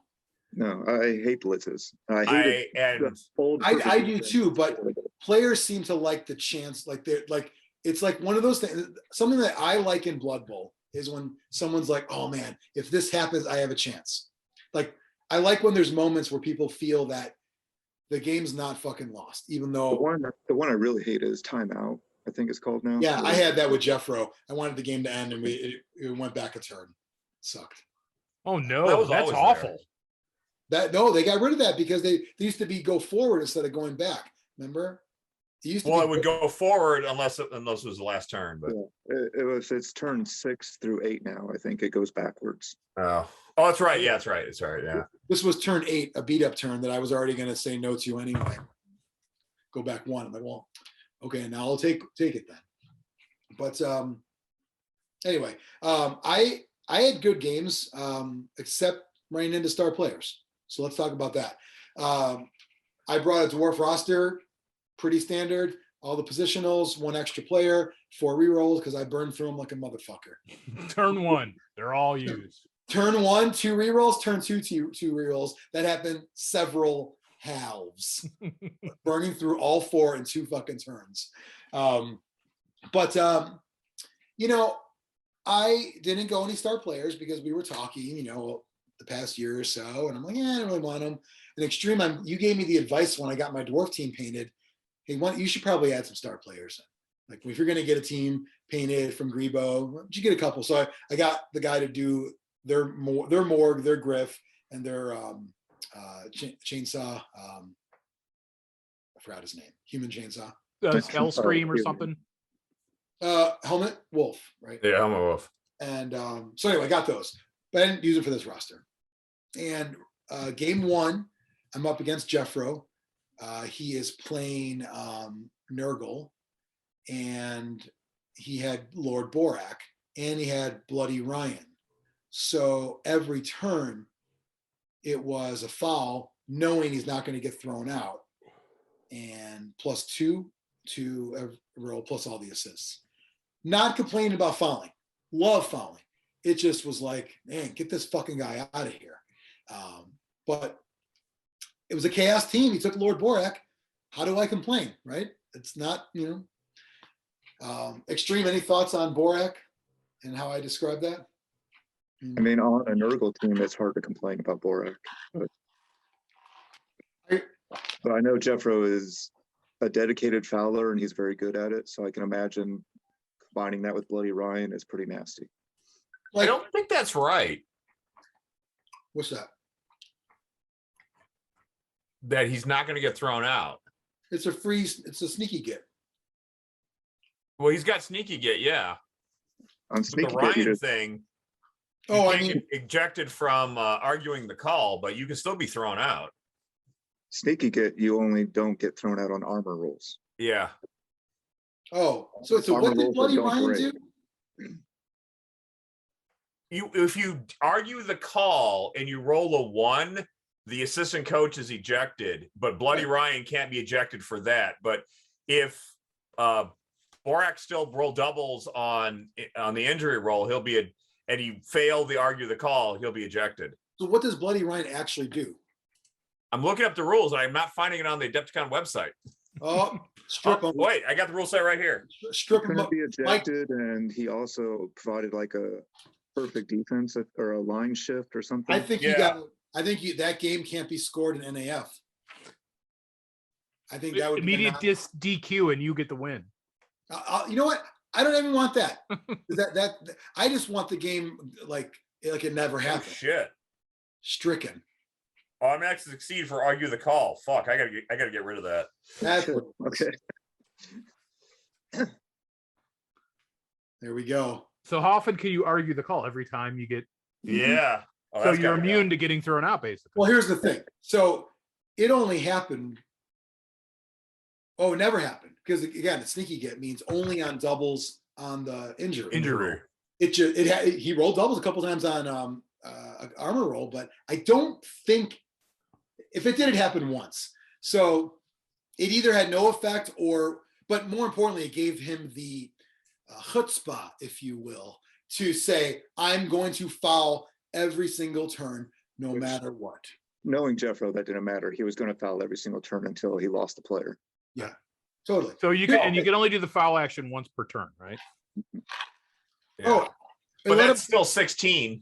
It let him keep moving afterwards too, and that was kind of a pain in my ass. Yeah, I hate that part of sneaky get. It's so unnecessary. Like, yeah. It's a second blitz. So Borak would kick somebody and then stand by my ball carrier area. So he'd be able to do the foul and then still put a tackle zone on someone he wanted to. Yeah. Gotcha. Someone in one of my games called it a ground blitz. It was the dude I played third. He had a sneaky get as well. So regular goblin though. And so anyway, it was a good game with Jeff. I lost. And I don't want to sound like I was complaining about it. It's just frustrating that star players are so good. That's all. I'm not. And that is everything I'm seeing. It's the meta of you just have to assume star players' involvement. But it's sad. I think now when you look at standings and stuff, it should say race/star player, because that's how these teams are being built now. It's like you buy your star player and then whatever money you have left to fill out a team. You know what it reminds me of? It reminds me of years ago when 40K went to we're going to make these crazy characters. And then it allowed you to unlock stuff for your army. Essentially it was you start with that guy. That's not really the way you build stuff. You start with the core of the thing. It's like that though. And so, I mean, that's the game now. And I know that's why I'm agreeing to play, but I refuse to participate in it. I'm not going to play star players. And if that means I'm at a disadvantage, I'm okay with it. Because I think it's crazy right now. Well, that Both Down podcast, not Both Down, Bonehead guy who I've been watching a lot lately, he says a lot of tournaments are doing that where it's you'll have a no star player tournament and then a regular star player tournament. It seems like it's dividing the fan base more than. I mean, is it the price? The price is too low on some of these guys, or it's just. You could say a million gold to build your team, and you have to have 11 for your star player, and that will restrict them heavily. You're only going to see a couple out there, right? Because unless you're playing, you can get a couple if you're playing Snotlings, but yeah, that's fine. But back to Brian's question, the problem's multi-layered. They're too cheap. They have that once per game special rule is always overpowered. They're better than they were before, but the biggest problem is they play for more teams than they ever could before. Yeah. Now you have teams that don't need that star that can take it and become super powered. And there has to be are they taking that into account when they do the tier levels? Oh God, no! They take nothing. That implies play testing and right. Because I was watching here's the standings for 2022 thus far, and it's a bunch of tier 2 teams way above tier 1 teams because of the star players. They are paying some attention because in the last FAQ they adjusted the prices on Hackflem and Morg.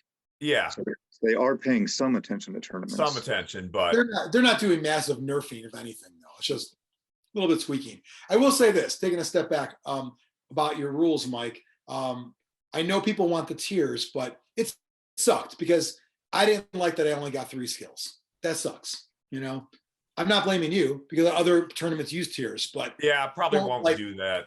I don't like the tier system because why the fuck do I get 3 skills and orcs get 5?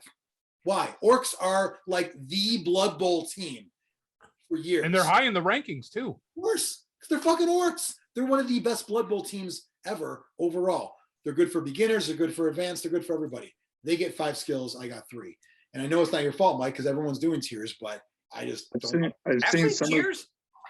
Good. I've seen some tournament rules where they're putting star players into the tiers now too. So if you take a star player, you lose. Well, Mike did that too, right? You can only pick You get 2 if you're tier 3 or whatever. No, they're actually, you get X amount of points for or whatever for skills, but if you take star players, you lose A bunch of so them. so it's like, you know, you're penalized for taking a star player. And But that's like they again, almost it's need an extra layer of But if you Right. take a star player, you don't need the penalty. The penalty means nothing. Right. No, So you it- get a lot less skills. So if this I'm- was, so if that tournament was played under those rules, you would have 6 skills because you didn't take a star player. Yeah. But someone with a dwarf griff team would have 3 skills. No, I got. What do you mean? I only got 3 skills. Right. That's No. what I'm saying. Hypothetically, if we were playing under this star players affect tiers rule, you would have gotten 6. Yeah. So like, it'll incentivize not taking stars. I think that's a decent solution. so I did the math after, and I was like, well, why didn't I just take Griff and 11 dwarf linemen? And I still get 2 rerolls, and I don't care about skills because I have linemen. They all have block. They all have tackle. That's pretty awesome. And Griff As is long as you don't run into another griff Upperwald, you're fine. because we will. But if neither one of us got them, well, Then you'd be stuck with 11 blockers. but maybe you his- can't have the same stars. But maybe In this tournament, you can't, but in the rules, it says you can. maybe the other guy's team is shit too. Then I don't Diff know. Oberbald. Yeah.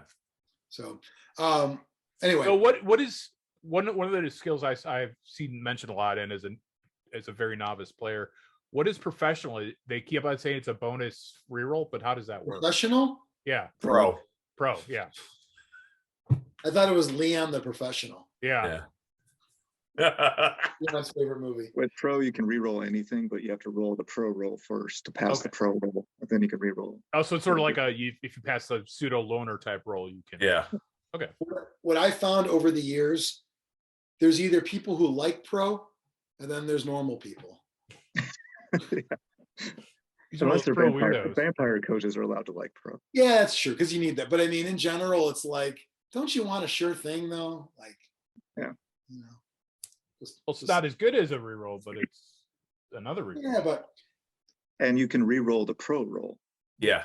So if you I'd fail rather your pro, you can re-roll so that. I'm going to waste my reroll on the pro roll instead of wasting my reroll on the actual roll I really wanted re-rolled.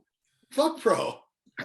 Well, it's one of those things. If you really need it, use the reroll. If it's like 2 pushes and you're like, eh.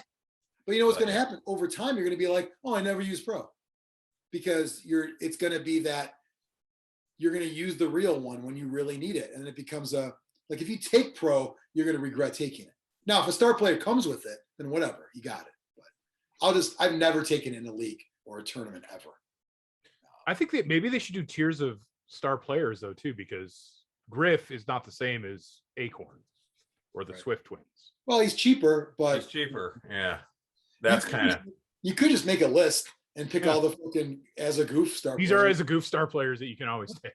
Yeah, you can just say, we're not going with the elite star players. You got to go with whatever, and you could do that. But I mean, with this whole situation too, like, so if they're looking at results, which they are to some extent, you can't base tiers on it because the tournament packs are so different. Some tournaments Yeah. are no stars, some tournaments are stars. So Snotlings And are some gonna have be weird great ass crazy at the rules, right? tournament. Here's the funny thing, though. I was thinking about this today when I was looking at the NAF site. It is more, I don't know what the word is. Like today, it's more of that problem. But if you think about it, even back when the 3 of us played tournaments all the time, I was looking back at some, like, when I played Lizardman, Biran's team Liz in my pants that he has. There are some tournaments I just fucking annihilated in. For example, Xtreme Oklahoma Bowl, 5-1, that first game. That's one of them. But then there's some other tournaments that I just got fucking destroyed. And then I was just like, how did I go really good to really bad? Oh, here's an easy answer without looking up the rules. Probably different skill sets in that tournament.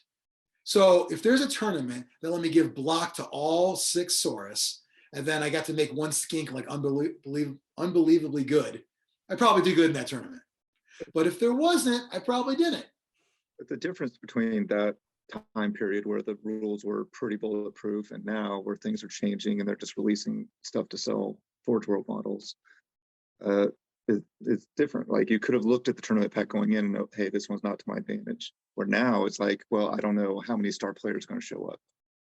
Or Oh, who- so you're saying with my example, to use your point earlier, that's a game against myself. Yeah. Because I'm going to look at this tournament rule set and I should be like, maybe this isn't the right tournament to bring these guys. Whereas now you don't know what you're going to see. Right now it's much harder to do that. Valid point. There's way more variables at play. Yeah. So here's my question. So they clearly, at least the way and I don't think they designed it this way because I don't think they put that much thought in it, but the rules are designed where it's going to incentivize you to buy star players. But they lock them. It's not even the pay of Forge World. It's the pain in the ass of securing the models and getting them shipped.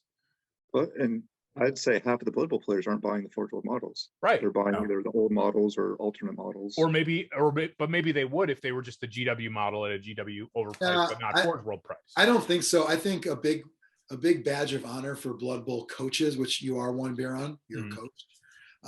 A big badge of honor is like bragging about where you got your team and how it's not Games Workshop. Oh, this is from Spain. You wouldn't even have heard of it. It's very much I don't touch the GW stuff, even though they look great. But is that also a generational thing? Do you think a lot of these newer people coming in that came in from the video? That's a good point. You're right. The new ones buy the It Games depends. Do they have a 3D printer? What If they have a 3D printer, they're never buying the it. 3D printer is the new Fedora. It is. It really is. Oh, I can't wait to print this. Yeah. It's the old joke. How do you know someone has a 3D printer? They'll tell you. Yes. Yeah. Totally. I'm, vegan, all the same tropes. Gluten free. Yeah. Right. I'm an atheist and I own a 3D printer. I'm an atheist. Oh, I didn't know you were a Reddit user. Thanks for telling me. So let me run through my other two games and then we'll continue this. So game two was? Game two, I played against Ryan O'Malley from Cincinnati. O'Leary. Close. So was close. he the cool new guy? So I'll tell you, Yes. I told Mike, I go, give me somebody good. And then I don't think Mike actually even did anything. I think it was an accident. No, I did. It really was. It was like, I looked at it, I was like, yeah, that'll work. Yeah. Well, so you're reading off the names. By the way, Katie comes over and goes, how come I didn't hear her name called? I'm like, shut the fuck up. She told me about that. And so when we get down to it, I see everyone starting to do like the shuffle. They're like balancing stuff. And I see this guy, Ryan, funny guy I talked to a little bit before it started.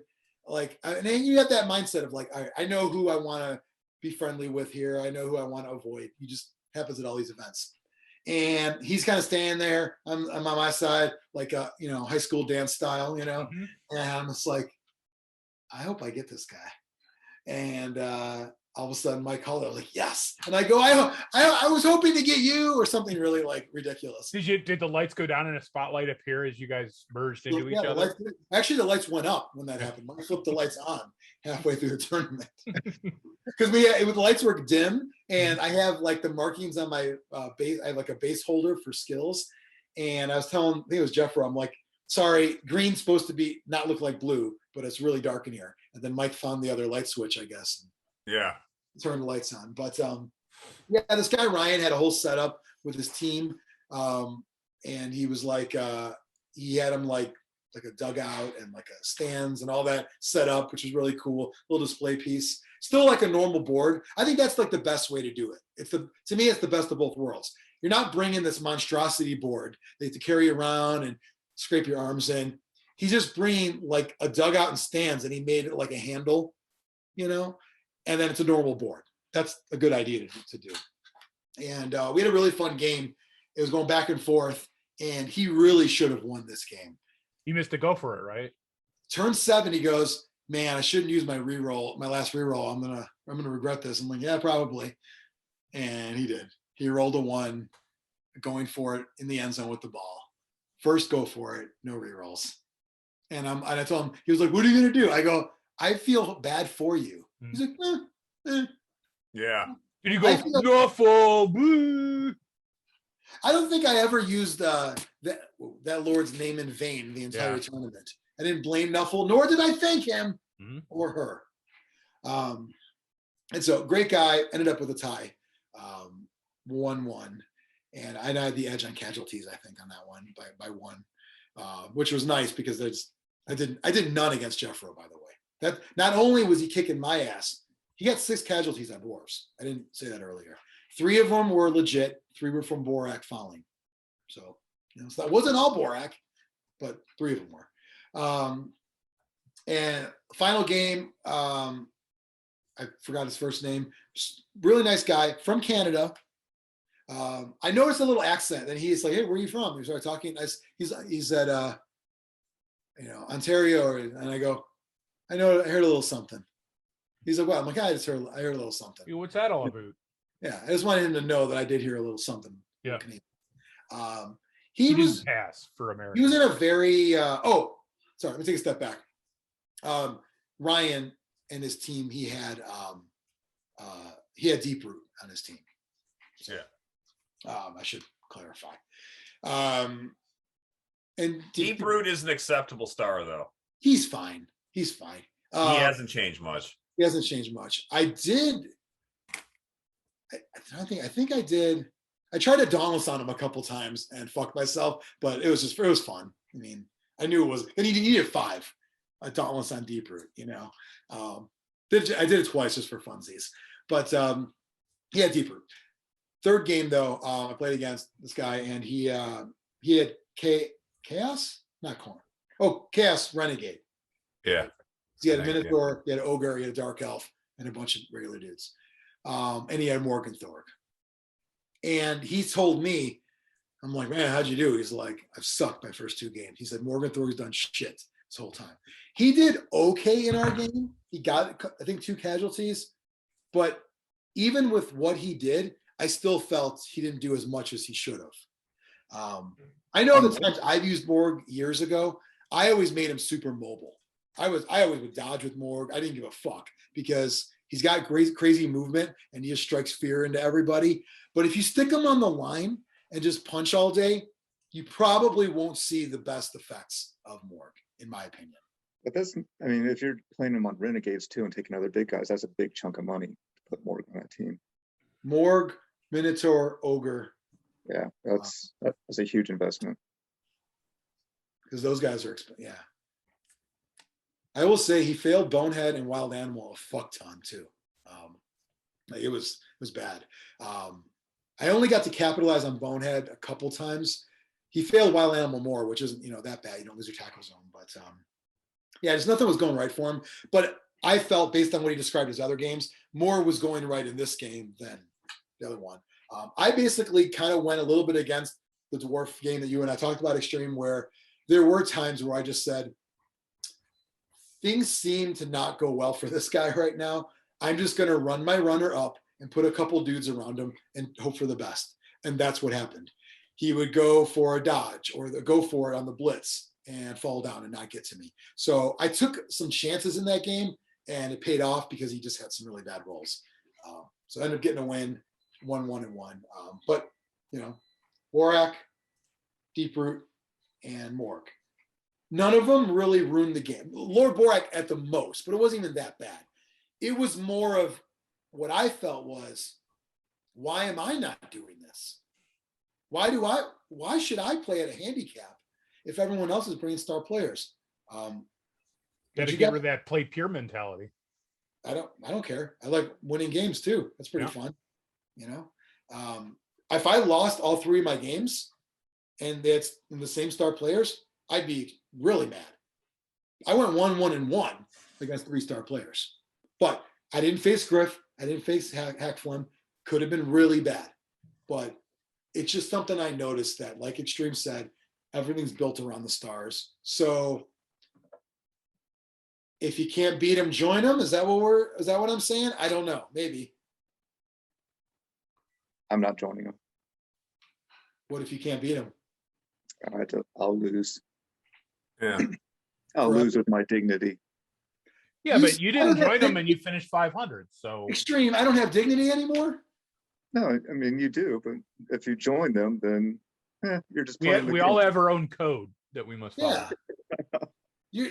Right now I have dignity, but you're saying if I bring Griff at the next tournament, I've lost all your respect, correct? No, I just hope that you run into another Griff. So you have to play that miserable game of 11 blockers. So is that punishment? So JP, if you did bring Griff, do you think your record would have been undefeated? Would have been 2? Well, the problem is I lost my first game. So you play losers. No, not losers, but losers. You get on the fun tables. Right. I don't know the answer to that. I'd like to feel that of the 3 people I played with Griff, I could win every game, but I wouldn't have played those 2 people after Jeff if I beat Jeff.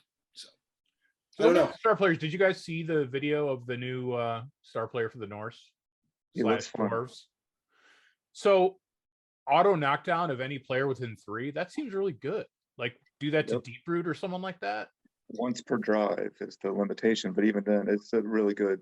Yeah, once per drive is huge. Yeah, it's like Deep Root's 3 down, plus 3 man's knockdown. down, your ogre's down. Yeah. It says if you roll a 1, you fail 3+, but no one addressed what happens when you roll a 2. Nothing happens. Nothing. You whiff completely and don't even hit yourself. It doesn't say nothing happens. I think the model looks cool. There'll be an FAQ. Yeah. If I was playing with star players, that might be the star player that I would be most likely to take. Yeah. It'll have to be at the FAQ because GW players are too fucking stupid to realize that nothing happens. Right. So is I've he- already seen that thread on the I wasn't even confused in the slightest, and I'm not much of a Blood Bowl player. I'm like, yeah, So is he going to be on it's common sense, you know. Norse and other teams, or just Dwarf. Norse? He's on all the old world and other teams, so dwarves can take him. Is Like the the only thing. beer teams? All the beer teams? yeah. Any team that's going to swill bear except orcs. All the Probably. old world team. So if halflings wanted to take him, they could. Humans? Yep. Nobility? France, Nobility? I believe so. Can the Super Bowl team take them? That's depends on what you're Oh, playing as. That's what we should do, Mike. Just create a whole new team race next year. Yeah.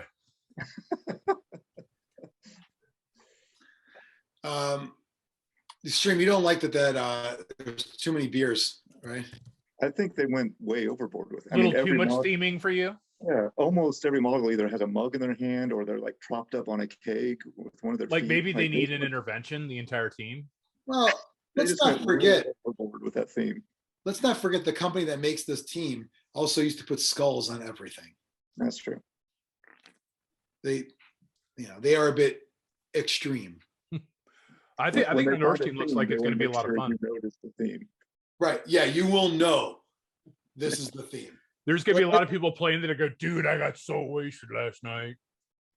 You know what? Here's a fun theme. Convert all of them to remove all those and play straight edge Norse. Put the X's on their hands and Yeah. shit. Yeah. Oh, paint them up with like fucking milk and shit and pop. That'd be great. Do a sculpting of Mike's drink thing. the big 7-Eleven cup. Yeah, make that Yep. big one. He's pounding people with it. Smash, smash. Sponsored by O'Doul's. Yeah. Which has alcohol, by the way. Right, it does. Like this. So anyway, Mike, anything from Super Bowl day one, or pretty much Oh, covered it? one thing, Mike, I wanted to mention is GW actually came into the Super Bowl room. Oh yeah. And told Mike, hey, I got some prize support for you. Mike, what are you doing? Are you grading papers over there? What the fuck are you doing? I'm looking up the name of the person who won from my attendance list because I can't think of what his name is. So anyway, the Games Workshop rep came and said, and they're like, oh, that's cool. Like, thought they were going to be like some for 2016 boxes of Blood Bowl shit. Right. Comes up with 2 custom printed footballs with Adepticon 2022. Yeah, Super Bowl champion. They were like the white footballs that you can like get autographed and stuff. Yeah. in.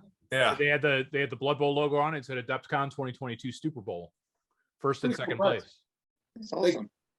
Who I was shocked it was something like thoughtful and wasn't just some Yeah, extra they put crap. effort and thought into it, and Yeah, And I was like, don't mind the majority of third-party teams that are being played.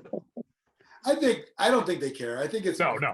because it's a specialist game that's taken on a life of its own for years. And for as curmudgeonly as Blood Bowl coaches were at Games Workshop 10 years ago, now it's like, Well, we yeah. still want to play. Well, when Tim was running the bunker, he got in a shit ton of trouble when we had a Chaos Cup there, and there were third-party miniatures. Oh, really? Yeah, oh yeah. But the new GW isn't as dickish, but especially stuff that they don't think they're leaving money on the table for. Yeah. Is that why the bunker closed down? Yeah, Exactly. Remember when Tim gave us the trophy? It was like, you don't know where you got it. Okay. It fell off. He didn't give us the trophy. It was stolen. I think he said, I'm like, oh, what happened? Well, we had it. And he's like, he knew you had it though. Oh yeah, he knew we had it. He goes, I don't know where it's at. And I trust it's in good hands. Hey. And here's a box full of pitches that we don't want. So and we just sold the Chaos Cup field and I'm pocketing the money. No, that was Dan Duck. That was Dan. That was Dan. He will fucking kill you. I forgot even what that joke was. I just remember that line. Dan Duck doesn't give a fuck. He will fucking kill you. He was in the Zlurpcast cartoon strips too. So who ended up winning the overall, Mike? For day one? No, for the whole thing. Are we gonna jump ahead? Oh, No. Sorry, yeah. Yeah.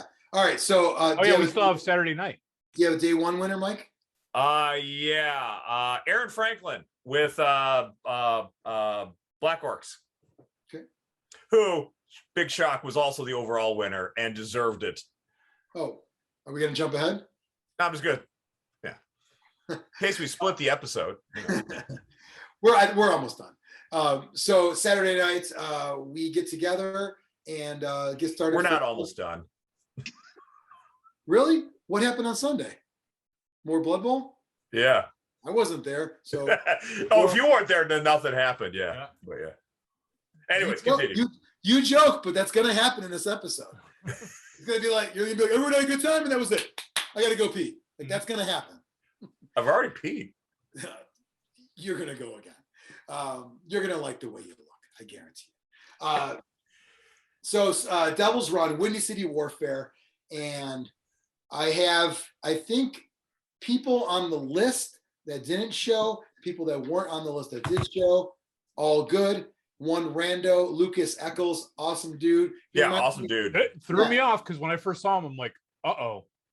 He came early and was asking me and Paul what he could do to help, and we just started chatting. And I'm like, I can already tell, like he's cool. Yeah.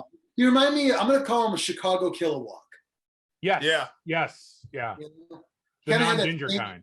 Not ginger, but the same demeanor, the same way of speaking. Yeah. Kind of like the same tone.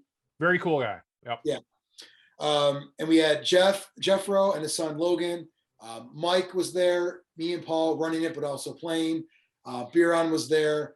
Ryan was going to play. His back was hurting, so he wanted to go. But then I caught him later on after he said he was going to leave. And I said, "How's your back?" He's like, "What? Yeah, you're fucking bopping around, dancing." And he's like, "No, my back still hurts." I'm like, "All right, get the fuck out of here." He's one of those guys where some people they say bye, but they can't really leave. Right. And wants to talk to everybody. The opposite of a Sarlo, who doesn't even say bye and just disappears. Totally. Yeah. Zarler should have played Devil's Run. I think he did before. He should have showed up for that. But anyway, we had 7 of us, and same rules as last year and the year before. I should say the last Adepticon and the year before. And there's some things we noticed. I don't know, maybe we didn't notice in the past as far as like inconsistencies and things that don't make sense. Ram on the brakes, reverse T-bone. Things like Jeffro is fucking doing donuts for like 8 turns in a row by himself. I knew Jeffro was going to win by turn 2. I'm like, I know what he's doing. He's like, handbrake turn. He was just hiding the entire time. It was hilarious. Like, get in the action. No, I'm trying to I'm going to keep dodging away. Like, you're not doing it. There's no dodge. What are you talking about? Like, there's he could evade. So he had a theme and he went with it and it worked. Right. But his theme was also not hitting people either. Yeah. His theme was, I want to win a medal and I don't care about anything else. Theme. Yeah, he did. He already won a medal, though. I know. He wanted more. He didn't pay for Scrooge. Wait, did he pay? He might have paid for it. I don't remember. I don't think he paid for mine. I think he had Adepticon credit, but he never registered. So it. Yeah, that was the deal. He had Adepticon credit, he just didn't register. So he was fine. He paid for it in 2019. Yeah, it was. It was good though. I had Paul helping me, and Paul said, "Oh, I'd love to make changes if you let me." I said, "If you want it, you take it." Yeah. And so I didn't quit, just to be clear. It was a hostile takeover. Paul had some great ideas. I said, if you want to spend time, and he's like, I don't know about muscle cars and what these do, but I know about rules. Yes. And I'm like, okay, if you want it, you take it. You all have Toyota Corollas now. Right, exactly. Are you going to change the event to head on? Should be called head on, maybe. Because it's, I mean, was I one of the, we didn't have that many head-ons. No, You were the only one. Yeah, I did one against Logan. I tried for one, but I didn't make the range. Yeah. Rolled like a 1 on my move, but so Paul's like, we should probably have different categories so you can pick one from this, one from this, one from this, and not do this. I'm like, yeah, all that stuff, everything you say sounds good. So just go ahead and do your thing with it. Mike took the Magnum and he was mad about it. Oh, Mike, that thing was so underpowered compared to 3 shots, critical on a 1 to 3. Fuck the minuses. It doesn't matter. Yeah, 5 shots. You're just going for the criticals anyway. all I'm saying is this was Windy City Warfare 4. So it wasn't complete shit every year, Mike. There was some good, but it took some. No, I'm saying that weapon was complete shit. Yeah. And I was angry at myself for taking it. Yeah. I knew, because I used to take the big gun, but I Yeah. knew the dual machine guns was better because the guy who won the first Windy City Warfare took it. You know what I should have did is like sell my own heavy, dual machine gun bits to go along with how good the rule is for them. That's right. You can take the dual machine gun, but you have to buy this bit. Here's some glue. Yeah, put it on right now. Apply it now. Yeah, there's some tweaking that needs to be done. I mean, here's the thing. To my defense a little bit on some of that. It was Devils Run the game. And I just said, let's just use those rules and not play the race. Because the actual game is a race straight on. And when you like get to the fourth tile, you take off the last tile. And those people all fucking die. And it's like a whole thing. We just want to do Demolition Derby. That's all. Should it be in a figure eight or a oval? No. It should be a fucking arena. Like you said, Mike. Like, Happy Days. Or even a smaller arena than we even had, I think. Comanche Crunch. I think Paul asked me, he asked me if I had like other tracks. And I said, I thought I might have had like does this sound familiar, Xtreme? Of like a jump in a figure eight? Does that sound familiar? I think so. I think they released a figure eight at one point. I haven't opened this in a long time. This was the Kickstarter they did in lieu of writing the actual rule book, like that I pledged for. Well, the advanced rulebook's not done yet, but here's another box game Kickstarter.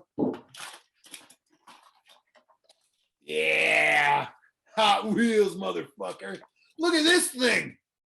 Yeah, how does that even work? That has the box you can play in too. I like that. It does have the box. Oh, I have a couple of real ones like from the game. Fuck those. Hot Wheels are way more fun. Yeah. And they're cheaper. And the key is glue the wheels down so they don't slide around on them. Oh, yes. I like this one. Little Dia de los Muertos. Yeah. Is that a Charger? That's called the Devil's Nacho. Plymouth Barracuda. So I've got this with things like, that's just track, more track. This is sealed track. Here we go. Death Race, sealed. This works well with the Demolition Derby set. Oh, is this a four-way? Yeah. So maybe that's, so there's 4 tiles there. Maybe it's the middle piece to make a figure eight. Cool. Paul goes, maybe I'll just carve out my own board. And I'm like, okay. I go, start now. He's like, I got a hot wire cutter. I go, no, use a fucking spoon. I heard that. I go, start now. Use a fucking spoon. I don't know why that was funny to me. Anyway, so Dean has all the stuff because he has all we have a collective of dice and crashed cars and explosions. So my thought would be, I told those guys, Paul, you take the lead on it. It's now your event. Dean, you're his sidekick, assuming you go to Adepticon. Who knows if you will. And I will move on to my next expedition of sorts. You're an entrepreneur of games. You'd like to build it up and then pass it up. Thank you. You call yourself a game slut. Call me an entrepreneur. I like that.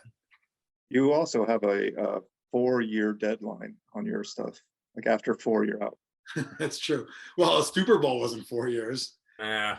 Super Bowl was I just got into office and I already had a scandal.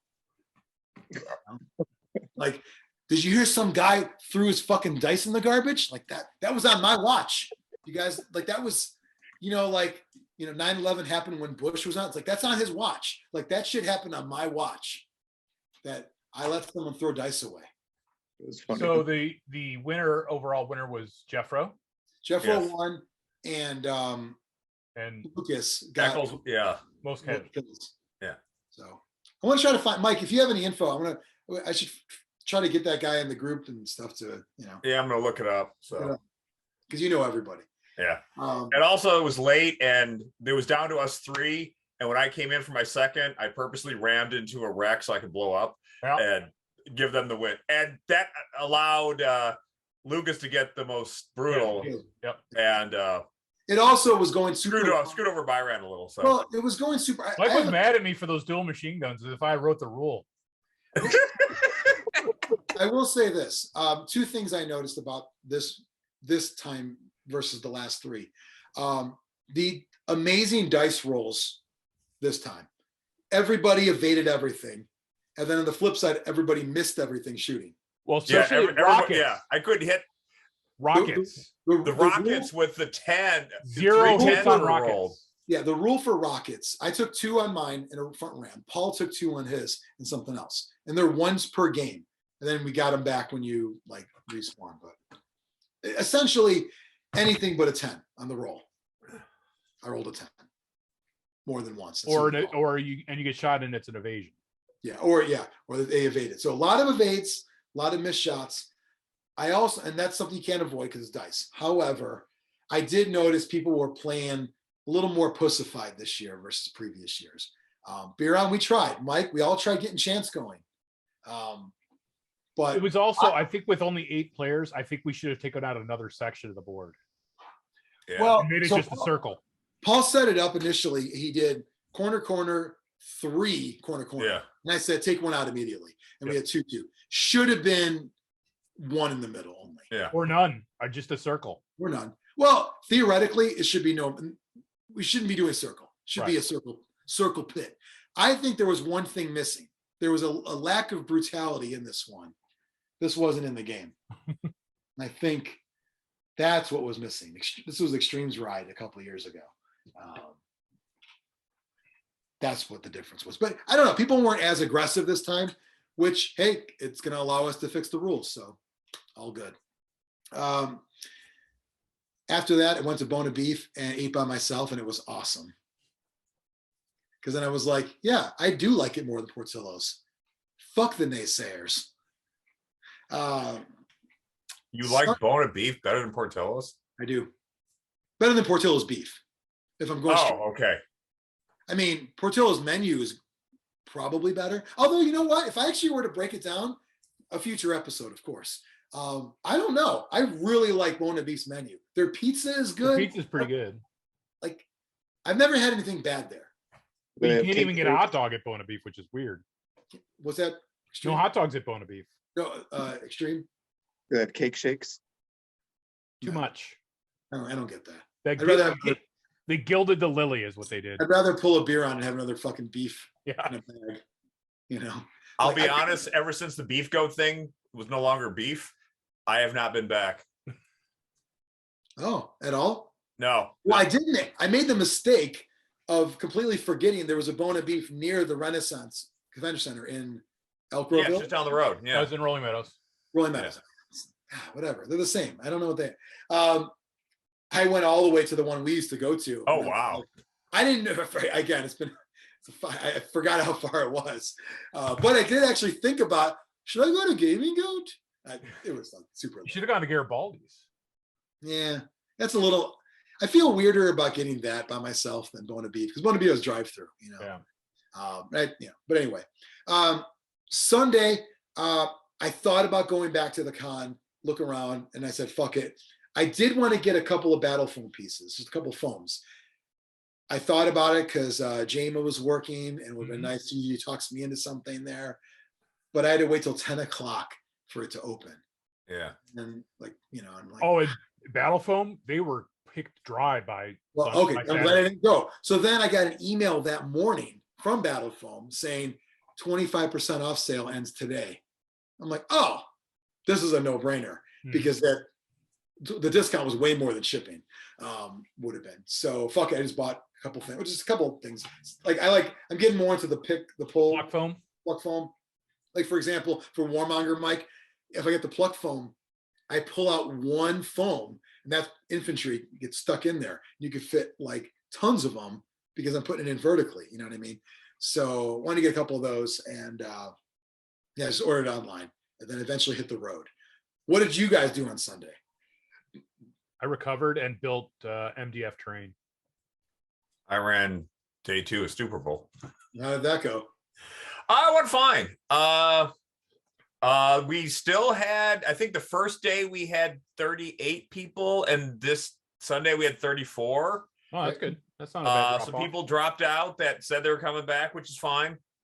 And Ryan O'Leary won most touchdowns day 2. Wow. He had 6. And let me tell you, he plopped right next to me. I enjoyed the hell out of listening to him.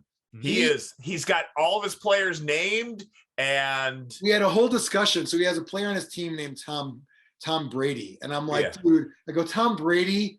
He's like, no, like braids. Yeah. He sculpted on braids. And that's like my thing is to sculpt hair on. So of course I was into that. We were talking about it. He has a whole story.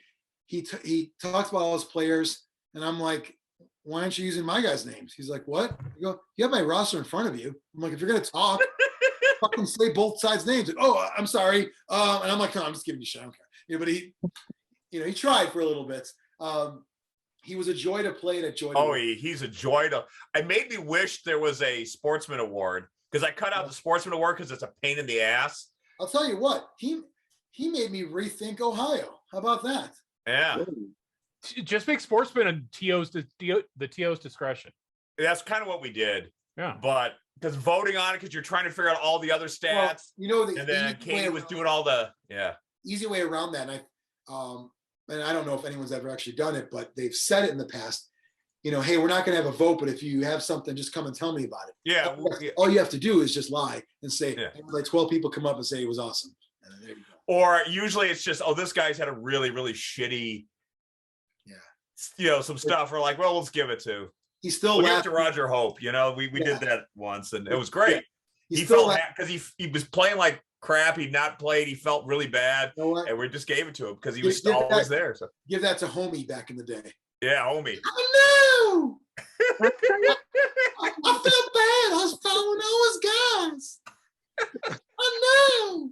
Judy and I say that all the time. I felt bad. I still say it too. I felt bad. I was like, dude, Homie, his username Biran was Homie on the NAF site. And I'm like, you just like beat up a little kid. He's like, oh no, I felt bad. So that guy won, Aaron won the whole thing. Bye, Mike. That was abrupt. Oh, maybe he shit his pants. We'll go with he shit his pants. Okay, well, let's end it before he comes back. This was his bit, though. I don't know what to do. Somebody won overall. He was the guy that won the first day. The Black Orc guy won. Yes, Black Orc guy won overall. That Black Orcs was also on that. I said that the video I sent you about the 10 worst box teams, meaning you don't get a good team out of a single box. I didn't watch that yet because he also did like top 5 best single box teams, and Black Orcs came in like first or second. Okay. It's got everything goblins, but I had an extra goblin sprue, so I'm okay. Yeah. Mike's back. Sorry, my computer just went off. Oh, we thought you sharded. No. And I'm like, if you sharded, why would you take the time to sign off? Yeah. I guess if you want to check yourself in front of the camera. So is it the guy that won the first day also won the overall, Mike? Yeah. So the overall standings, he won the overall. He was playing Black Orcs, and he deserved to win. Second and third place, this is where it gets interesting. Both were excellent coaches, so I'm not faulting them there. However, second place was a Snotling team. Third place was a Goblin team. With Now the Snotling team had Morg and Hackflem. Both? Yes.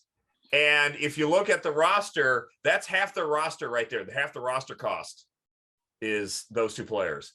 The Goblin team had what's his name? Ghoulchewer. Very Ghoulchewer, yeah.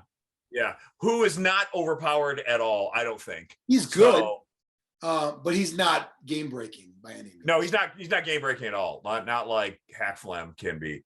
So yeah. But again, that's two stunty teams in second and third place. So, real quick on the whole NAF thing, that Snotling team is way better than it should be. yes. And it will never be reflected in that. However, if I want to run a tournament with some wacky rules, like that may not make it. But star players are okay. I mean, allow everything is my point. That's my point. For NAF, at this point, just say, if you run a tournament, it will be tracked. That's all. Yeah. Because it just doesn't make any sense because you just called it right there, Mike. Yeah. I mean, they're excellent coaches. Don't get me wrong. And they could play any team, would probably be in the top, but yeah. But as the kids say, that day they chose violence, as the kids say. Well, with the 2-star Snotling team, two of the best stars, you also have more than 11 players on the pitch every drive, which they're not good players, but they're good enough to be in the way and cause problems. Yeah, they have tackle zones. Yeah, and sidestep is a pain in the ass. It really is. So here's a thought: if you want a star player, you only get half the team to choose from. Like you have like 5 players on the pitch. Like, hey, if this guy's as good as you say he is, you don't need a whole team. Three on the line. That's it. That's all you get. I don't know. Xtreme, I don't know if I'm going to use Griff on my next tournament. I don't know. Is your next tournament the Zlurpcast tournament, or is it? Probably. I might go to the 3-die brawl though. It's the Saturday before because I could do it in one day. It's probably going to be a game time decision if I feel like getting up early that day. I might do it though. It's 2 hours away. And I've never been to that store. She used to check it out, but I don't know. a lot of He-Man figures there. I bet. There's a ton of them. A lot of very competitive Blood Bowl players there too. Like, do I want to travel 2 hours to go 0-3? I don't know. You'll get a win. Depends on my roster. It's all I'm saying. Yeah. Just Will take Griff and do it. So you're doing it as a scientific experiment. Yeah. It's the report on the podcast. It's to balance out someone else taking Griff. So there you go. What if there was a draft before the tournament? there is. That's the Sunday game. Is that where That's the draft. Oh, I saw there was a second tournament on. So is that where Sunday. someone picks Griff, no one else can have him? They draft positions and everything, so you can have they're all mixed race teams. Oh, okay. I'm not going to play that. But you can take Deep Root, and then when it comes around, you can take the Goblin Doom Diver and cool concept. That Doom Diver is a lot better than people give it credit for. Like it's scary good. And not in the Goblin box. Not in the Goblin box. No. I meant, could you have a draft before a tournament if you want star players? Like you bid, It would be a pain in the ass for the TO. Well, yeah, it would be a huge pain in the ass. No, you get rosters in advance. That's mandatory. But they'd have to leave room on their roster for star players, right? No. And then if you don't get it, then Okay, so here's what you do. You get everyone together. Just kidding. That'll never happen. Yeah, I was gonna say, I was right there. Was that a Dread Ball? What is this, Dread Ball first edition? We're gone at step 1. But in theory, here's who's playing. Okay, I don't need to have rosters yet, but who wants to take what? And we bid. And then if you real money to the TO. Yeah, that would be great. I was going to bid. Then the TO would be willing to do the work. Gold crowns, if you will. And then that's it. And if you show up that day, well, you don't get a fucking star player. How about that? You weren't in the draft. We take Acorn as a goof. But if you want Hepflen, be prepared to drop 450,000 on it. Who was that? Who was the star player in Dreadball that was so broken? The 2+ strength guy. That was the big guy. Yeah. It's called like the Bruiser or something. Or I forgot, but It was a cool model. it Yeah, it was was a good model. It had No, no I actually business didn't being like in that the game. model at all. I like the other. So they made a newer star player that was a great model, and his stats sucked. Yeah. The guy you're talking about, he was a little too not two-dimensional. Like Yeah, the old school where everything had to be flat. So yeah. it was like very flat. Yeah, it was like, and his arms were like, Yeah. But his stats were great because he had grizzled and 2+ everything. Yeah. Couldn't hurt him. But then they released the guy that was like their Morgenthor. He was like Yep. a Grack or something, Grack, and he had bad stats though. He was. I remember in one of our leagues, if you were underdog, you had a chance to get him, and I was in like second place in the league. It was right before the playoffs, and Josh got him and was able to get him, and he killed half my team. So I got the playoffs and I sucked. What was his name? Now I need to remember that. Dreadball Rico Van Dien? No, No. He was the showboat guy. 5 reasons you need to play Dreadball article. Is that from Deadspin or something? Or It's a listicle. Should be. Comixinos. If you search Dreadball star player, Mantic doesn't even come up. That's embarrassing. Yeah. Comixinos. Here he is. Buzzcut. Yes. yeah. He looked like the guy from Heavy Metal that the guy turned into, the little Weasley guy. that Yeah. was on Yeah. trial. Fucking Buzzcut. I think it's my favorite Dreadball model, actually. Favorite model? I think so. Dreadball model. There's a No, qualifier. I know.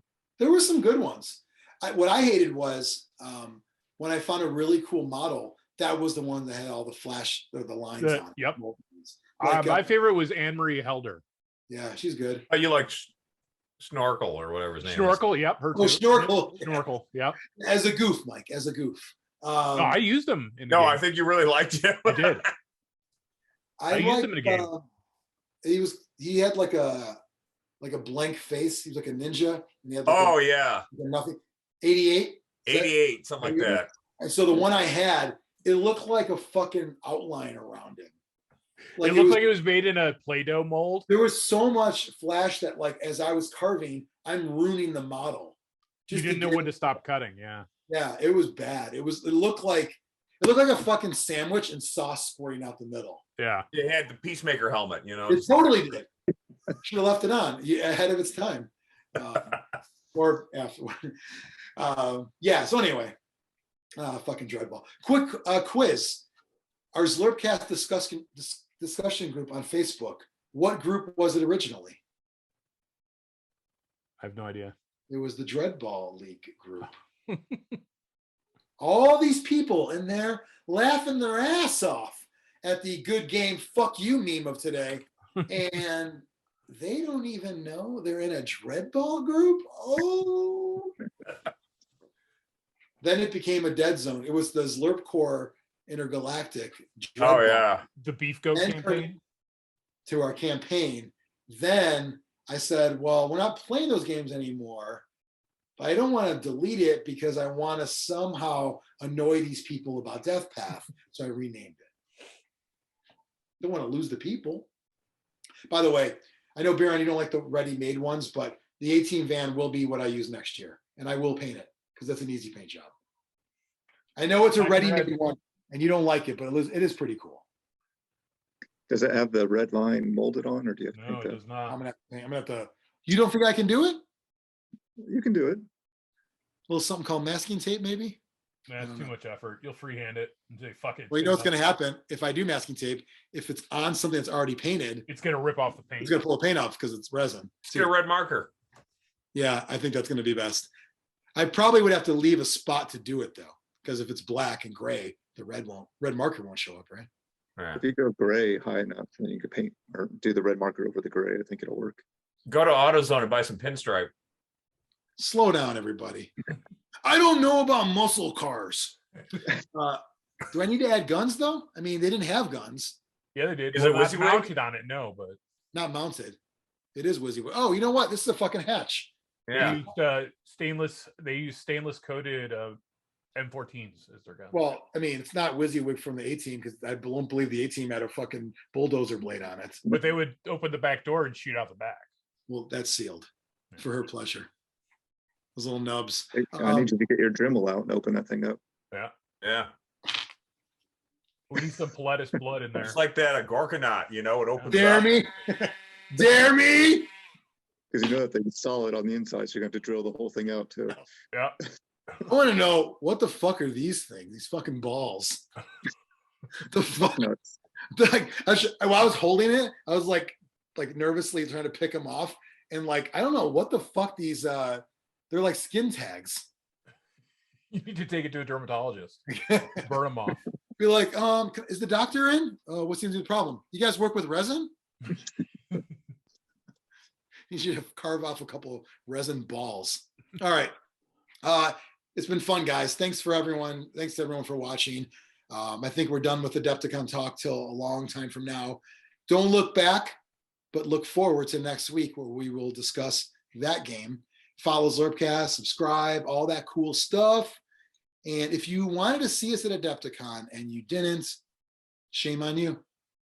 If you want to see us next year, dropped it. Shame on us. You don't get fooled again.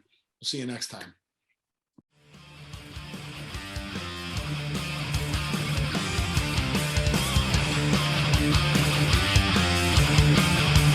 Zlurpcast!